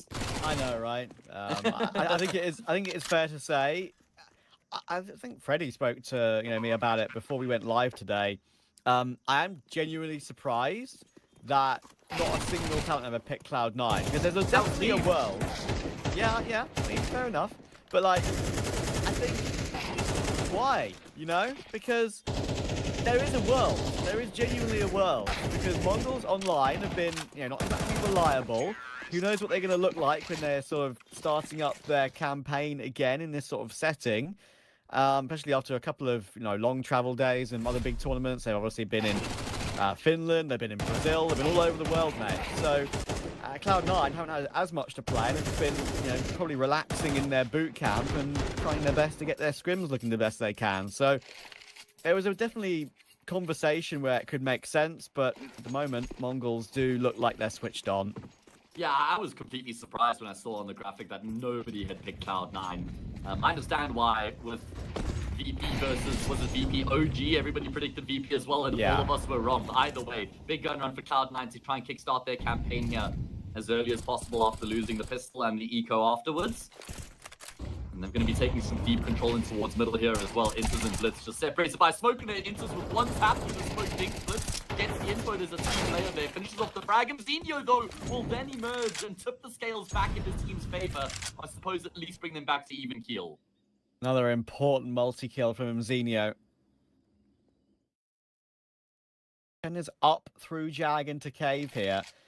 Up to him whether he wants to try and make a move early before Mzinho has joined up with him, but he might just be given the fight anyway. Heavy God almost takes him down, but almost is not enough. The bomb can now be rotated in, but Icy, he has an opportunity to cut this off, but he doesn't know that Mzinho was there so quickly. So the 1v2 is now a lot harder than it looked like it could have been.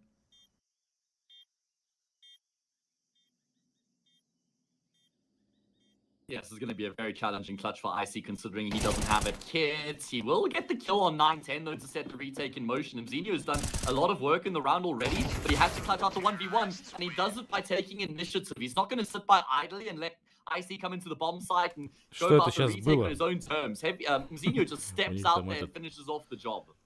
Типа тренера за голову держится. Icy had to go for it. He had to try it. Into checking that smoke as well. It's the instant dink on Blitz, and obviously then realised where he was on the kill. But the recovery was instant, even though Cloud9 were very assertive there, and importantly assertive on a round such as that. Mid the opening gun round and the weaponry, couldn't complete it. Mzinho with the recovery. Now back down to pistols again. Damage will be taken to Senzu actually, and you know what? Axel will actually get the opening that time. So there is more pistols to worry about where that came from too. 9-10 could easily get pinched upon here. Techno done so much damage to Boomich though. He should go down. Making a lot of noise. Oh, he's looked away. He's looked away. How has Boomich got away with that? And Heavy got one dig 9-10 in the meantime as well. Suddenly, this is out of hand. Oh man, I mean, at least Mongolz do have an opportunity to shift into the say bomb site and get the plant for free, but this is a very winnable eco round for Cloud9, all of a sudden having recovered the AWP and the AK, and they'll hear the util raining in on the A-bomb site and kind of realize what's gone on here. Mzinho doesn't quite believe that the A-bomb site's been completely open, and Mongolz have actually kind of overcooked this to a degree. Okay, they will now go back for the plant. Blitz is in a very committed position. No way for him to fall back and take a more favorable angle. He is going to have to fight his way through. He gets two. Mzinho is also in the open right now, and Icy with his beloved AWP finds both kills necessary, and Cloud9 have won the eco. How critical could that prove to be for Cloud9? You know, early half, it could have easily got away from them once again, just like it did on map 1, but they needed a clean start this time. They have some handle holder. To win it on the half by, as you say, is huge for them. The fact that Boomich gets one kill at all is insane. Here's how Axel got the first. Senzu already took quite a lot of nade damage. Trades coming through from Icy. Blitz does quite well in the end. He's got a massive off angle, and Icy just takes the initiative. He didn't have armor, of course, so good shots to hit. And Mongolz obviously hadn't built up much money themselves early game, so they're down to pistols and an AK, a singular Galil. Yeah, I mean, losing to an eco is one thing. When it resets your economy, it's the worst case scenario, and that's what it's done here for the Mongolz. I mean, it just all worked out perfectly with Cloud9, or for Cloud9, when the AWP boosted up on the box goes down, because that then forces the player who's playing to turn his attention away, and then that's when Boomich emerges through the smoke. So just really well calculated, methodical play coming through from Cloud9 on the eco there. And now they've got to make sure they don't drop the ball against the force buy. Good information for Axel. Re-smokes Donut instantly, and they're not really close enough to go through it, but the flash is really good. Uh-oh, Axel, yep, he's going to get run down. Techno gets the kill with the Tech 9 and picks up the M4. Inters gets his one, trying his best to get away and play time with his teammates, but takes a lot of damage off the back of that. Thankfully, Heavy God's dealt with Blitz, and Boomich is on the big flank, and look at all the damage. Look at the damage done. Techno is a dead man walking here. He'll go down to Boomich, and it's all down to Senzu, but he is healthy. 1 versus 4. Jump spotted, I think, there by Boomich, so it's so important for Senzu. 2 low HP players coming his way, though. Trying to isolate the third. Oh, it was so close. If he takes Heavy God, I really feel like he has a chance there. Yeah, very well navigated 1v4 for Senzu, all things considered, you know, committed in that position, has to fight forward, kills the 2 low health players, but Cloud9 will get the points on the board as they string consecutive rounds together, weather the storm against the Force Spy. Good job out of Inters to find a kill and stay alive, and rotations come through there. Boomich was the ultimate insurance policy. And we have a game on our hands.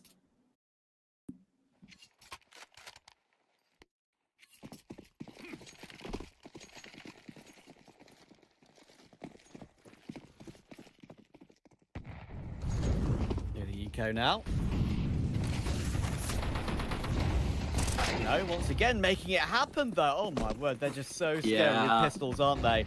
Techno again opening and Zenio following up, and Icy, oh, this is now so dangerous. He only hits a tag, not a frag on to Techno. Просто моментально. CT Boom knows he's gonna have to peek on this one, but another mouse wheel jump, very awkward, but Icy gets one more. Boomich gets one of his own. It's back into a 2v2 out of nowhere. 9-10, only a leg shot. That HG could be decent if they go anywhere near it, and it does find Boomich. Heavy God now 1v2 out of nowhere. They're both locked behind default. They're going to try and fall back into CT, and 910's got a nice angle now with that smoke being faded, but he'll go down. Now it's all Senzu. 60 HP versus 92, and Heavy God sticking the bomb. M4A1S, not as much ammunition, and Heavy God's found it. 1v2 without even needing the final kill. Oh my goodness, Mongolz are going to be kicking themselves that they let that round slip away. It was looking so good initially with those 2 kills in middle, and you can see Boomich has something to say there about probably how the round kind of nearly slipped away from them. I will say, I'm not sure about the plan from Cloud9 to try and fight for control at the start of the round when you're playing against an eco. It is asking for trouble. Boomich does so much damage from that position though. That's really what gets Cloud9 back in the round. And then Heavy God with some quick decision making just drops the smoke on the C4, sticks to the defuse and gets the job done. You'll still take that if you're Mongolz though, right? 4 kills in a bomb plant is as good as it gets in Nico. Yeah, for sure. Boomich going aggressive.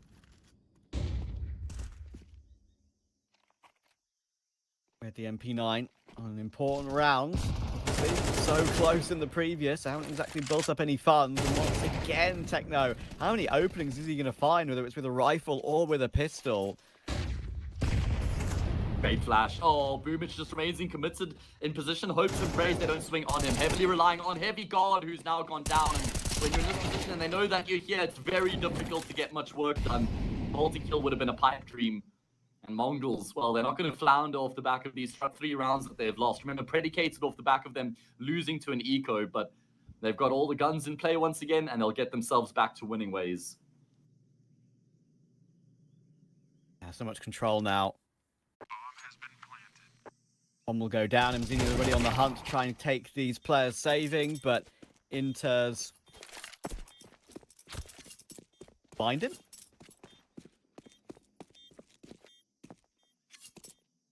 With 9-10 and Blitz and Techno. Build up some funds here with 3 players alive. Inters and Icy have at least, I think, with this save and the loss bonus they're going to get, there's a world in which they could maybe drop a weapon or 2, especially with Axel on 2600. They're going to get, what, 1900 here, I think? Actually, only the 1400. All right. It's going to be borderline. The Mongolz have regained the lead here on their map. They're leading the series 1-0 at the moment. One way to find an opening kill. You take that. Nice wall bang. We do look at the money now, Trav. It's actually not enough for them to justify an investment here. So they'll carry those couple weapons through. They'll have a little bit of firepower at their disposal, but I think it makes sense to just save you around these guns and you get a full buy in the next round. I think so too.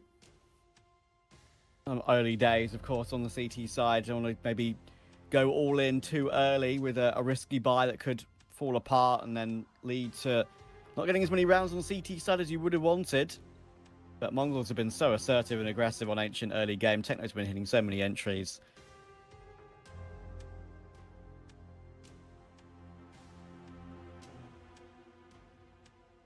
Which being very vocal, relaying some thoughts through to the team as to what's expected for them on the CT side.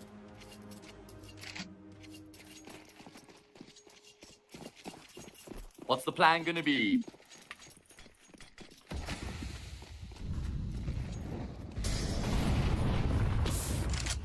Again, going to be looking like a contest here from Cloud9 towards middle. The flash is good for Blitz to find one, but not the multi necessary. So Cloud9 will walk away from that exchange with the man advantage, and they've spent all their money coming into the round. Off the back of that 9-10 charge and towards the same bomb spike. Catches a glimpse of Inters, but can't hit that one shot afforded to him.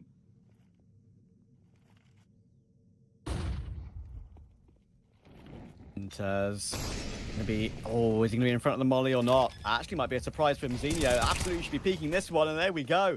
It denies the plant. If Mzinho got it down, that Molotov actually dealt with Inters, and maybe there was a world they could have put in themselves in an after plant that made something happen. But you know what? That's a good round from Inters, realizing exactly the situation. Molotov was behind him, didn't take a tick to it, and Mzinho had no idea. So IC does very well with that little run boost in mid to take control of lane ASAP. Lovely spin around to deal with blitzing. It's POV now once again, and good proactivity from C9. Yeah, I mean, that was the force spike coming through from them as well. So it was actually a really big opportunity for Mongolz to tear ahead here. If they win that 5-3, then anti-eco 6-3. However, that's not the reality we live in. Now they themselves have to empty their pockets and afford a bit of a broken buy.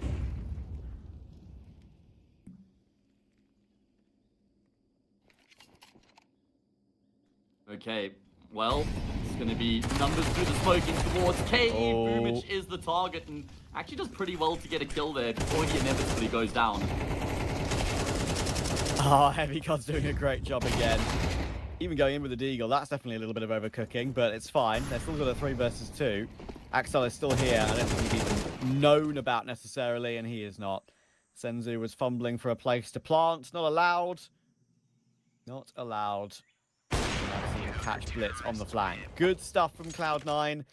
I do think, obviously, that Dust 2, our first map, it's one of the maps they've been putting in a lot of, I guess, a lot of officials in. Obviously not recently, because that's one of the things we've been speaking about. They've been sort of without reps recently. But they looked a little bit better on what they've been very happy to pick in the early stages of this roster. But when it comes to other maps, maybe that's the other maps and what they've really, truly been putting a lot of hard graft in the scrims over the little sort of 5 weeks they've only had one official. Yeah, I guess that kind of makes sense because they know their Dust 2 is reliable, so probably haven't been putting as much work into that map, right? Giving a bit more attention to the maps that they feel like they're a bit more lackluster on. So I kind of, yeah, I can subscribe to that. I like the fact that Mongolz have bought up a flash here. They've got upgraded pistols, but they've got at least a tiny little bit of utility here to try and help them to get into the safe bomb site. The plan is a plant. But IC has looked pretty locked in these past few rounds, and he's on the correct side of the map here once again. Oh, Zenio, the Mongolz and pistols, and especially Deagles, they are hitting them today, especially on Ancient. They've got trying to respond again. Again, health is a bit of an issue, but he's missed the first opportunity. Oh no, and the second. Only chip damage. Axel locked behind the smoke in toward Donut. Blitz has found one more. How has this happened? Goodness gracious me. He's going to get spammed down as soon as he goes anywhere near that Donut smoke, and he's going to be forced away. The Mongolz have done it again. I will say, I mean, I do love having player cams because we can kind of get a bit of a temperature check as to what the mood is like in the camp. And Axel's looked pretty frustrated for a while now, which is not a great look considering that the first map was so close and they're in the lead here on the second, at least as of right now. Not for much longer, of course, but just looking like there's some frustration creeping in there for Axel. And that is, well, they came incredibly close to losing to an eco round earlier on the map. This time they have lost to an eco round, and it's just born off some brilliant deke shots coming through from the Mongolz. See a few of those right now. Oh, look at that. That was a spot-on counter strafe from Blitz and a crouch peek from Zenio. Oh, and that too? That. What on earth? 3 of the best from the Mongolz. Cloud9, they've had a good half, but sometimes there's just nothing you can do about that.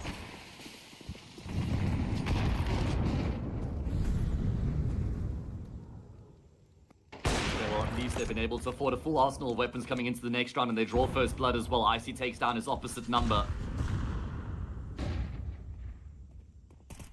Now we'll have a bit of a battle breaking out in towards mid here. Eventually, as Mongolz are looking for some control. Oh man, Axel just times his peak to perfection. Crosshair placement on point as well. He does get double peak though. However, there's a frag back immediately afterwards. Cloud9 just trading their way to victory here in this round.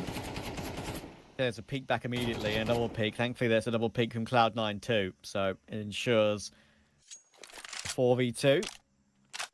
Mongolz should stick to deagles and pistols. They seem to be getting openings with those rounds and not with the gun rounds. Funny how it works sometimes. I jest, of course, but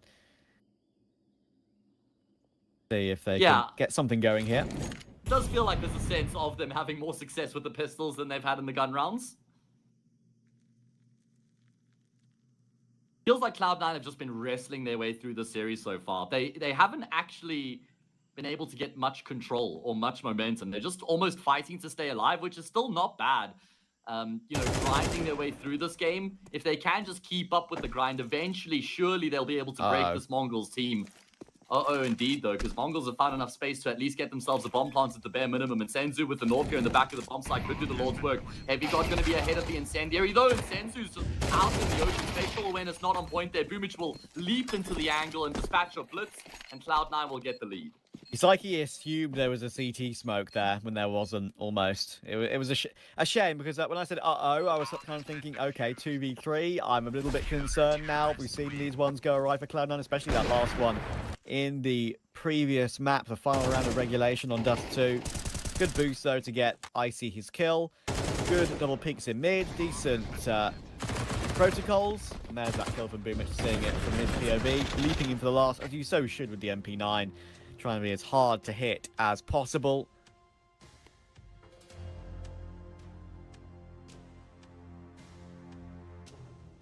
For the first time, I think that the Mongolz are going to be feeling some serious pressure. I mean, I guess they would have been feeling the pressure on Dust 2, but they always had the safety net of overtime there for them. Now they're behind the game. You know, they started off all right here on the map, but it's been a pretty challenging T side for them up until now. 1 round left. Get the coffee out of Zenio. Early days yet. Could be a long series ahead. Can't afford to be fatigued just yet. Yeah. He's the one you probably think has probably been the most bubbly, I guess you could say, personality-wise, on the Mongolz. We've seen him on the player cams at big events. He's getting a bit of a swagger for a young lad, which is good to see. Really grown as a person and as a player in recent times. When you're at your age there, Trav, the word swag, not something we hear much anymore. I said swagger, not swag. So. Okay, alright, well, derivative of either way. We digress. Semantic, Senzu has been able to get a kill back, 4 versus 4. Cloud9 got 2 players on either bomb site pretty much right now. Means there's a lot of space for the Mongolz. Looks like Senzu really wants to try and pressure this B bomb site before his teammates commit into A. Icy is going to go searching in the meantime. 9-10 is on the angle, and Icy comes out on top. Bit of a right eye peek there for Icy. Makes the jump onto the box on site cleanly as well. Little pixel you can leap onto to get an advanced angle. Unexpected pre-fire perhaps. A nice shot from Blitz, but again, Cloud9 have a protocol of a second player being in position. Senzu's been spotted making his way through Jag and Cave, but he still wins that duel on Axile, and now suddenly that's blown the round wide open. The bomb is a little bit far away on the rotation, obviously in mid, as you can see. Has to be picked up toward Jag and recovered. And a deep smoke from Senzu will stop Inters and Icy making their way through. And there's a follow-up smoke on him, Zenio, and an Incendiary for them to work with as well. It's going to be a flash over the top. Senzu's able to avoid that with ease. Inters comes through the smoke trying to clear out the bomb site. Leaves himself completely exposed to Senzu. It's only Icy left. He's going to use an AG to clear out the smoke, and that will net him the frag on Senzu. Zenio decides to just stand out in the open and man mode his way through the clutch. Icy can't quite believe it. Great attempt from him. His effort goes in vain, and we have a leveled up scoreline going into the second half. Not bad at all from both teams. I think there were some spicy moments from the pistols of the Mongolz and a couple of clean gun rounds too. But I think Cloud9 CT ideas were really not that awful at all. Obviously a few rounds that looked rough because they did just get completely domed by the Deagles, but Icy's been boosted up in good positions, activated pretty well. Axel and Heavy got to play off of each other pretty well, re-peaking. So yeah. I think it was a stable CT side from Cloud9. I mean, there was nothing overly aggressive from them, but I think there was a good balance between taking initiative and being proactive on their CT side, but also not overplaying their hand. I'd regard that as a successful CT side there, 6-all.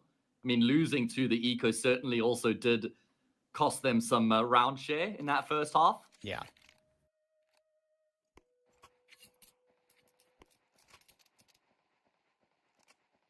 Historically, the Mongolz actually prefer the T side of Ancient.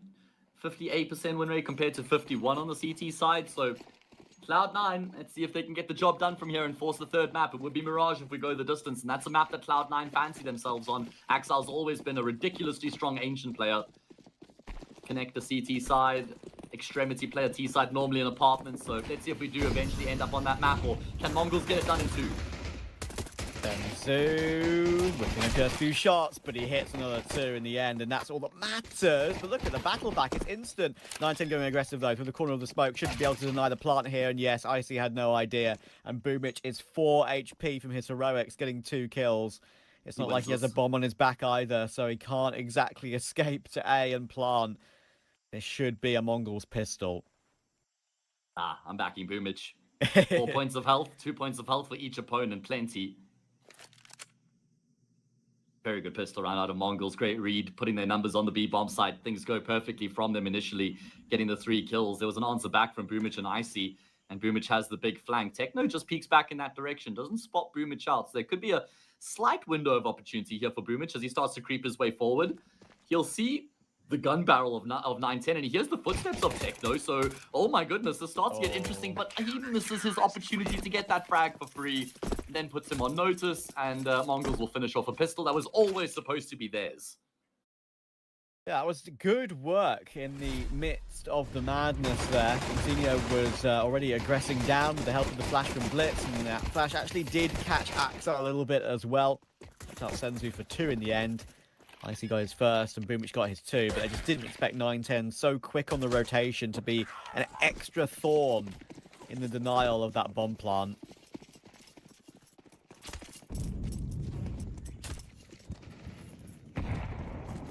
Yeah, Senzu was just powering up there after the shots he was missing.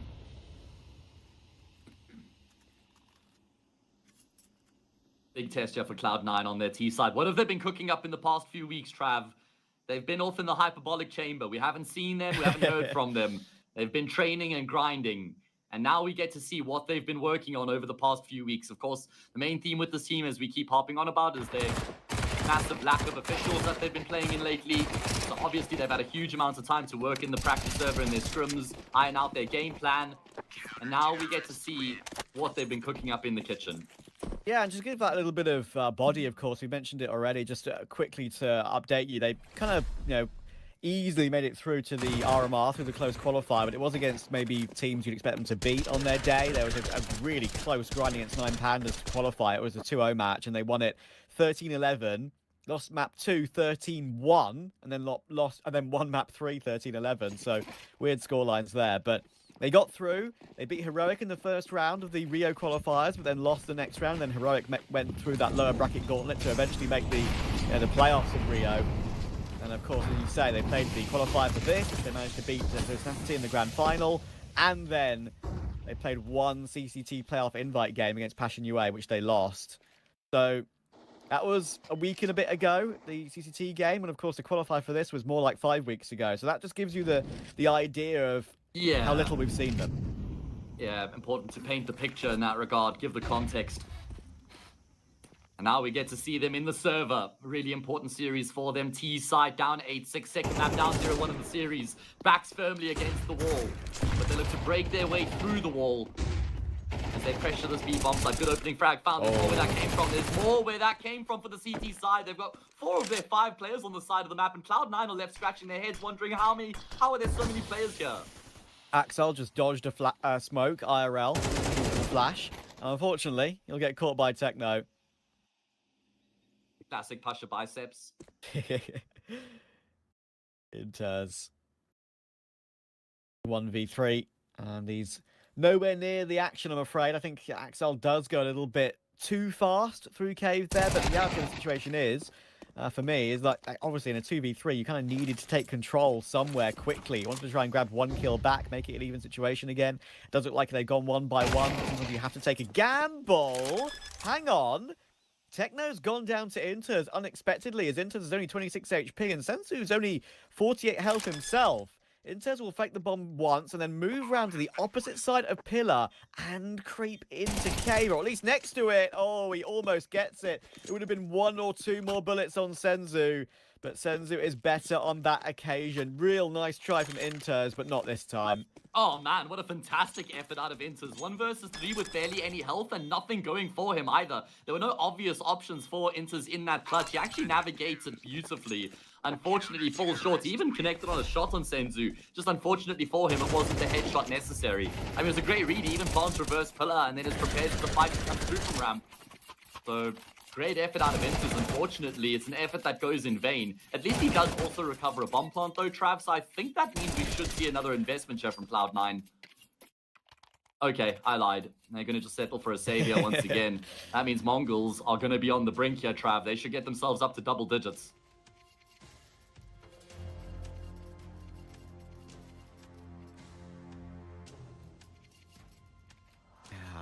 There was not a single person in the talent predictions, of course, which I believe consists of 6 casters, 8 analysts over the course of the next 6 days, that picked Cloud9 to win this game.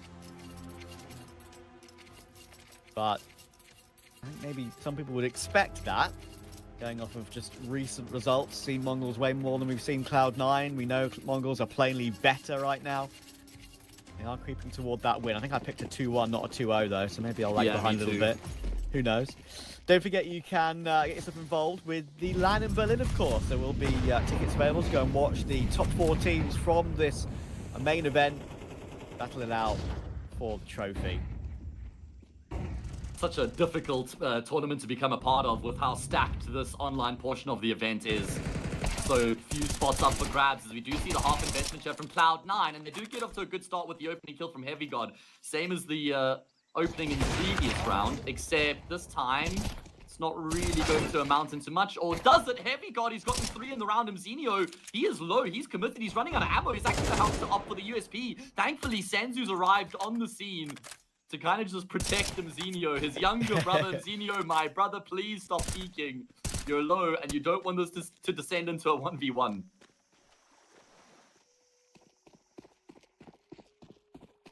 I see he's got the bomb on his back. P250. Can he cross? He can't. Senzu was there. I was about to say, he was looking away for a split second, but he looked back at the right time. So that is the round taken. In the end, they get it over the line. Getting ever closer to getting this round done.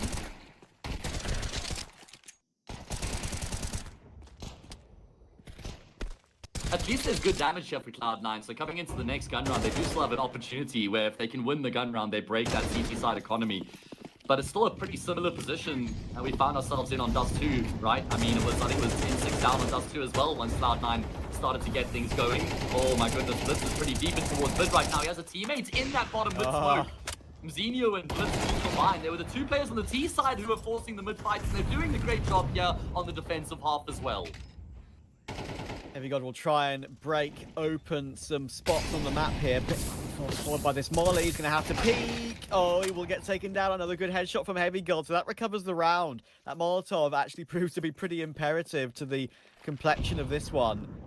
Techno has got 9-10 with him, but Icy will just straight out AWP him. And that's been quite a relatively common theme, I feel like, in this particular map. And Heavy God's hit another. Senzu came and helped out, but Heavy God's hit 3 bangers.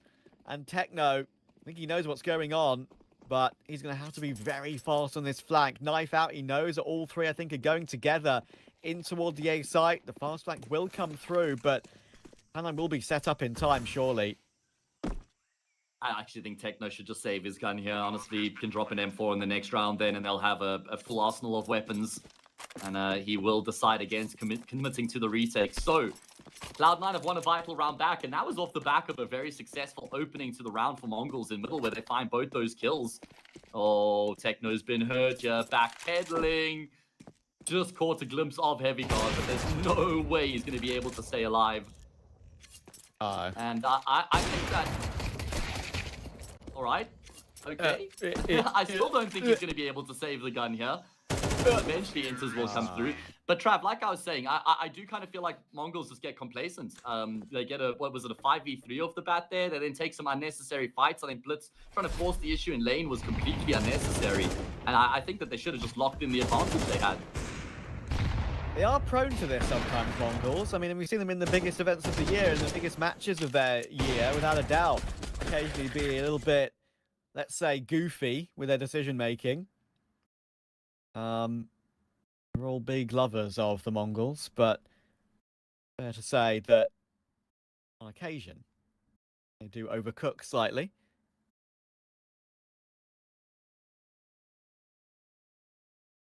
Look at the investment here in the next round as a result. Oh my goodness. Zenio just gets cleared. Great step there from Inters, and 9-10 is going to be forced backwards as well. We have lost game sound. Oh, it's back. We're so back. We are so back.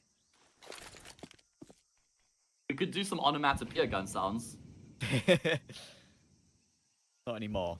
Otherwise, it'll just sound funny. This nade from Blitz, trying to clear out close left, unfortunately won't catch any of these low Cloud9 players. Inters 10, Boomich 17. The battle only just going their way. Early round. Blitz is looking for something, but he can't find what he wants. And Icy, here's the movement. Oh, it's rough for Blitz.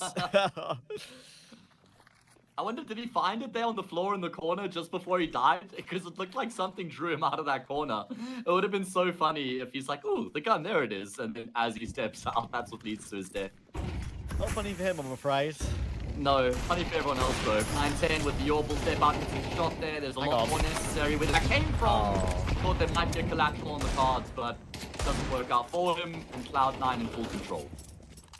I think they will go aggressive. Why not? Oh, actually, I thought he was going to get that kill on Headfield a lot cleaner than it would, and then maybe there was a chance he could have taken the low HP Inters as well, but not the case. And Cloud9 staying in touch here. They've won the economy games for the last couple of rounds. They've won the important duels, the important timings, especially on Blitz. They managed to remove any risk of 9-10 doing any decent work there. Heavy God's having a great map. What I wanted to see from him, big impact on some of those gun rounds. And once again, Mongolz down on this lower investment. So, 10-9 should be confirmed. And once again, just like map 1, we have a bit more of a game on our hands. Oh, okay. Oh, righty then, Axel. Sure, why not? Just go ahead. Mow down 4, gets denied the ace, but that's okay. I mean, I was wondering where all those players disappeared to. They just got deleted. That might be the fastest... fastest... the smite smirk. Yeah, that might be the fastest 4 kills I've ever seen. Obviously, except ones that maybe you get one. Look at that. That's like a collateral on the last as well. It was like 4 bullets in a row from the magazine and the spray as well that connect. Nothing messy about that, that's for sure. It's, obviously, it's only pistols, but it deserves to be remarked on. And very clean for Axile. Shame that the last one wasn't. Would have got his anti-eco ace to pad those stats ever further, but it happens. He's done his job. He won't care. Well, here we go. Mongols have been in control of Ancient for most of the second half. They started off very nicely. They were up 10-6. They've lost 3 in a row since then. They still have a gun round at their disposal. No AWP though for 9-10. He hasn't been really finding much impact with the AWP on this map so far. This is a great chance for Cloud9, Trav. If they win this, they should be able to go up 11-10. My goodness, Blitz. This is very deep indeed coming through from him. Icy's already found Techno, and Xenia will feel like he has to go for something in a 4v5. You can see him staring at the minimap right now, trying to find the timing on going through this smoke, but it's not going to work for him. Axile took Senzu in the meantime as well. Cloud9 powering forward on this offense on Ancient. Blitz wants that M4, will grab it, but 910, even though he's still here, I really wonder what he's going to be able to do. Hiding in this smoke. He hears the bomb plant being tapped and now committed to. With no damage through the smoke, and already a flank coming through from Inters. Oh, he could have both kills in the palm of his hand here. They had no idea he was in this position. He gets both successfully, and Cloud9 could be taking us to a third here. Okay, well now we've got to start to ask the question about what the response is going to be for the Mongols, because mid control's just not been working out for them in the past few rounds. They're heavily relying on these early mid fights going their way. Icy's been doing a fantastic job along with Heavy God to find these opening kills on the T side. Very good awareness there from Heavy God as well. It's quite obvious that that play was going to come through considering the way the round had fallen apart for the Mongols. And now they're going to have to eco.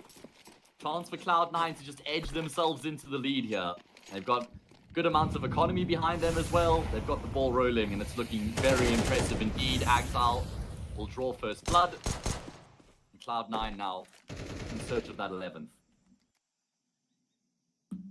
The edge of the smoke, bottom mid, easily done for Axile. Heavy God will get flashed actually. That's a great flash from 910 to get something in this one. That's an AK on Techno, but Insignia, he probably needs a kill. Oh no, Wimps is taking that utility. He's still healthy, but not with enough bullets left, I'm afraid. Inters gets the trade, and an ignite check on 910 too. Techno's still here, 2v2. It's not out of the question for the Mongols yet.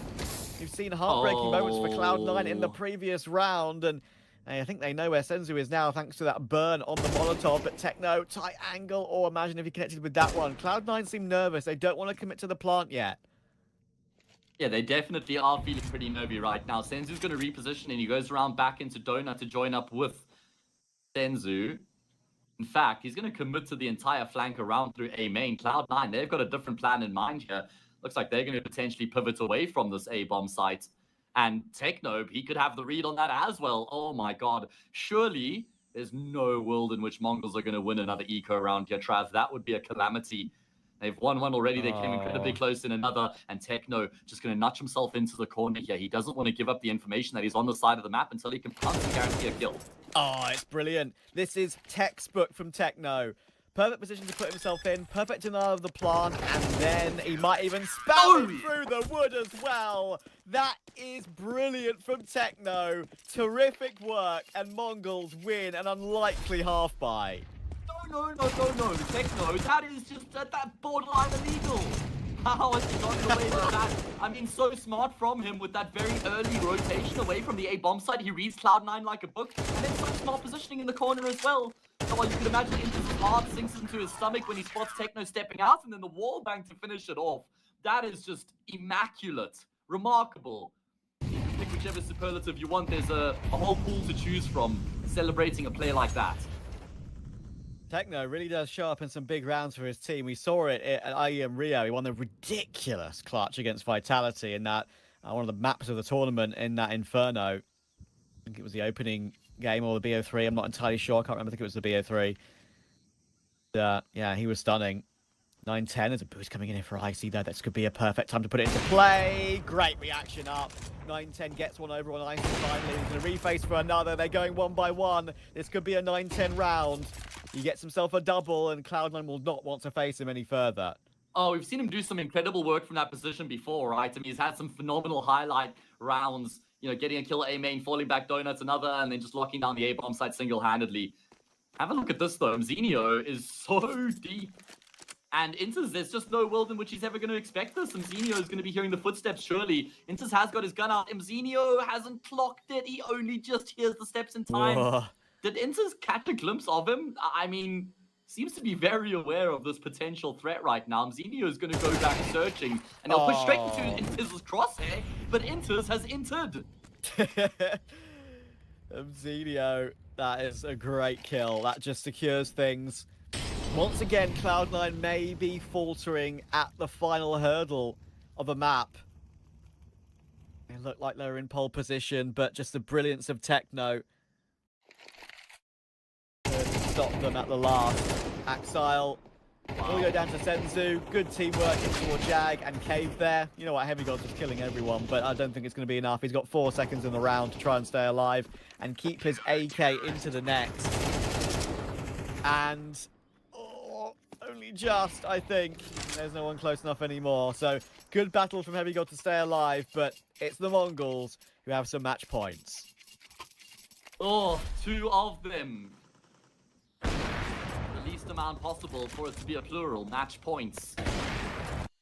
Couple opportunities to finish off the job here and book themselves a ticket into Group B, win a match, where they'll play against the winner between 9Z and... Oh! I thought he broke the headset. I thought he snapped it off. Okay. Definitely some frustration coming through from Boomich, and understandably so. They completely overcooked that round with Cloud9, and now they have to win 2 in a row to force overtime. 9-10's doing it again. Another opening. Boomich will run him down, but Mzinho stops Inters, advancing into A main. And now Blitz gets intel that Axel is still toward Donut. Sure, it's intel at a price. Down to 27 health off the back of that. But now 4v3, another tag. Axel down to 15. He's got the AWP, but walking wounded, and there's a swing from Blitz. What a combo. What a combo indeed, my friend. Mongolz, this is a kind of the sort of proactive Mongolz we wanted to see. Absolutely, Trav. And now Boomich and Icy are 2 versus 4, and Boomich can't get anything done. It's all down to Icy. He's going to get rounded on by Techno, and he's just dancing with him right now. It's a dance of death. Icy will finally get it down. Actually, the other 2 rotators are not as close as I maybe thought. You can get a safe plant down. Cave and CT are the 2 angles. 4 bullets in the M4. Has to get a reload. Sees it at the last second. Surely, Icy can't pull off something ridiculous here. I said he's decent in the clutch, but surely not this. He's found one more. Blitz is 27 HP. Not like this. Mongolz. Icy's done it, and we've got more rounds to play on Ancient. We're not done just yet here, baby. I turned my lights on my camera, and I thought we were going to the post-match section, but evidently not. Cloud9 still have life left in them. Icy, what a ridiculous clutch coming through from him. That should have been map and series over for Mongolz. They had everything offered up to them. They're in complete control. But they isolate themselves in that retake. And this was trying to wallbang there to take the attention away from Mzinho so that Mzinho could swing long, but Icy does not take the bait. Brilliant kill to take Mzinho down. Isolate the Jules steps out in the open, and look at the investment here for the Mongolz. This has overtime written all over it. Not like this. Mzinho, if he gets 2 here, I will scream. There we go. Okay, Axel deals with him. Surely Cloud9 can't fall at the final hurdle of overtime again. 9-10's rotated in very quickly. He's behind Big Box. Blitz is going to be here soon as well. These are the 2 M4s. There is 1. Oh, it could be more. Look at the damage he's done. Look at the damage he's done. Heavy got 15. Axel 3 HP is a big flag to worry about, and that is the Blitz M4. Bomb will go down, but this is so nervy. Oh, he gets the first. He looks for the spray transfer at range. Not going to be able to connect. The Desert Eagles have to find a way to get into this retake. Axel's going to look to fight. Oh, he's gone down to the headshot. Surely not another from Senzu. He wants the headshot. Here on Heavy God, and he will eventually finish off the frag. It's now all on Boomich. The captain has to clutch it up. Mac 10 behind the box. There's a Kitcher on Blitz as well. They have no idea where he is. Could he try and use the smoke to his advantage, perhaps? Time ticking away. Someone's going to have to get on the defuse. It is Blitz who's there. Не помню. And it will be completed in time. Cloud9 have fumbled. They bottled it, Trav. How does it happen 2 maps in a row? I can't even believe it. Look at the reaction of Boomich. 2 maps in a row. They're 1 kill from overtime. And both occasions, the bag has been lost. The bottle comes into play, and Mongolz get over the line in absolutely ridiculous fashion. I mean, Mongolz are probably just breathing the masses of the biggest sigh of relief right now that they're able to get the job done like that. I mean, they lose the opening kill. Huge flank out of Blitz. Throw the round into chaos, right? It's that backstab from Blitz that allows for the pistol players to actually get any work done from Temple. This play here, man, that's what then allows for these pistol players to have space to find the kills. Oh man, if this went into OT and then a 3rd map, who knows where we go from there. But Mongolz get the job done. And look at that response from 9-10. He was not happy when he goes down, but they win the series, Trav. Oh, that's just a crazy end, and I absolutely loved it. I mean, that was the entertaining game that I wanted to see between two teams who obviously we haven't seen much of lately, especially Cloud9, and we have never seen this matchup before. Very, very entertaining. Cloud9 will not have that opinion. Mongolz win it 2-0. They go through to the winners match. Neo and Freddy, hold us. I'll hold you at night, Trav. Don't worry. That was a chaotic game, to say the least. A very wild and wacky ending, but I feel like when you're watching the Mongolz, that's somewhat anticipated. Yeah, exactly. That's one of the games of all times. But I mean, you know, as the fellas were talking about it, I mean, that was a pretty colossal choke on both maps. Both times he should have gone towards overtime there, and Cloud9 just cannot see it over the line. I mean, Boomich lost track of the bomb that they planted, right? It's not even, you know, spamming with the SMGs. You couldn't find it through the smoke. Very chaotic. But I think for the most part, we look at a bit more of a macro sense of the things here for C9.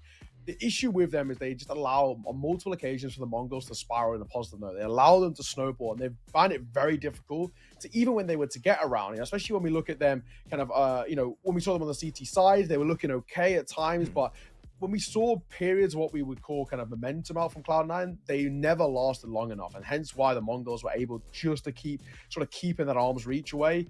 The issue that I'm finding now with C9 is sort of talking about kind of what's next, right? How do we get this side to be kind of a tier 1 contender? And yes, both of those maps go close, but the fact that they don't take a map is probably the big argument for me. And, you know, we spoke about it a little bit in towards map number 1, but once again, I bring it up here is Axel, right? I feel like we needed a little bit more out from him. He struggled to get going. He struggled to get on the line. And I think when Mongolz have, on the flip side of Senzu, who maybe was a little bit quiet by his standards, but in map 1, he absolutely flew off the rails in towards map 2, right? You know, 25 kills to his name, incredible impact all the way throughout. And unfortunately, we just didn't really get that as much out of Axel as we wanted. Yeah, I mean, you compare those two, I think that was our head-to-head, right? Axel never had any redeemable features this whole series, whereas Senzu, like last round, he literally had no armor and a deagle, and he gets 3 headshots. Like, what more impact do you want out from him in that isolation? But also in general, he was lifting and carrying his weight so much more than Axel. I think that's really worrying for Cloud9.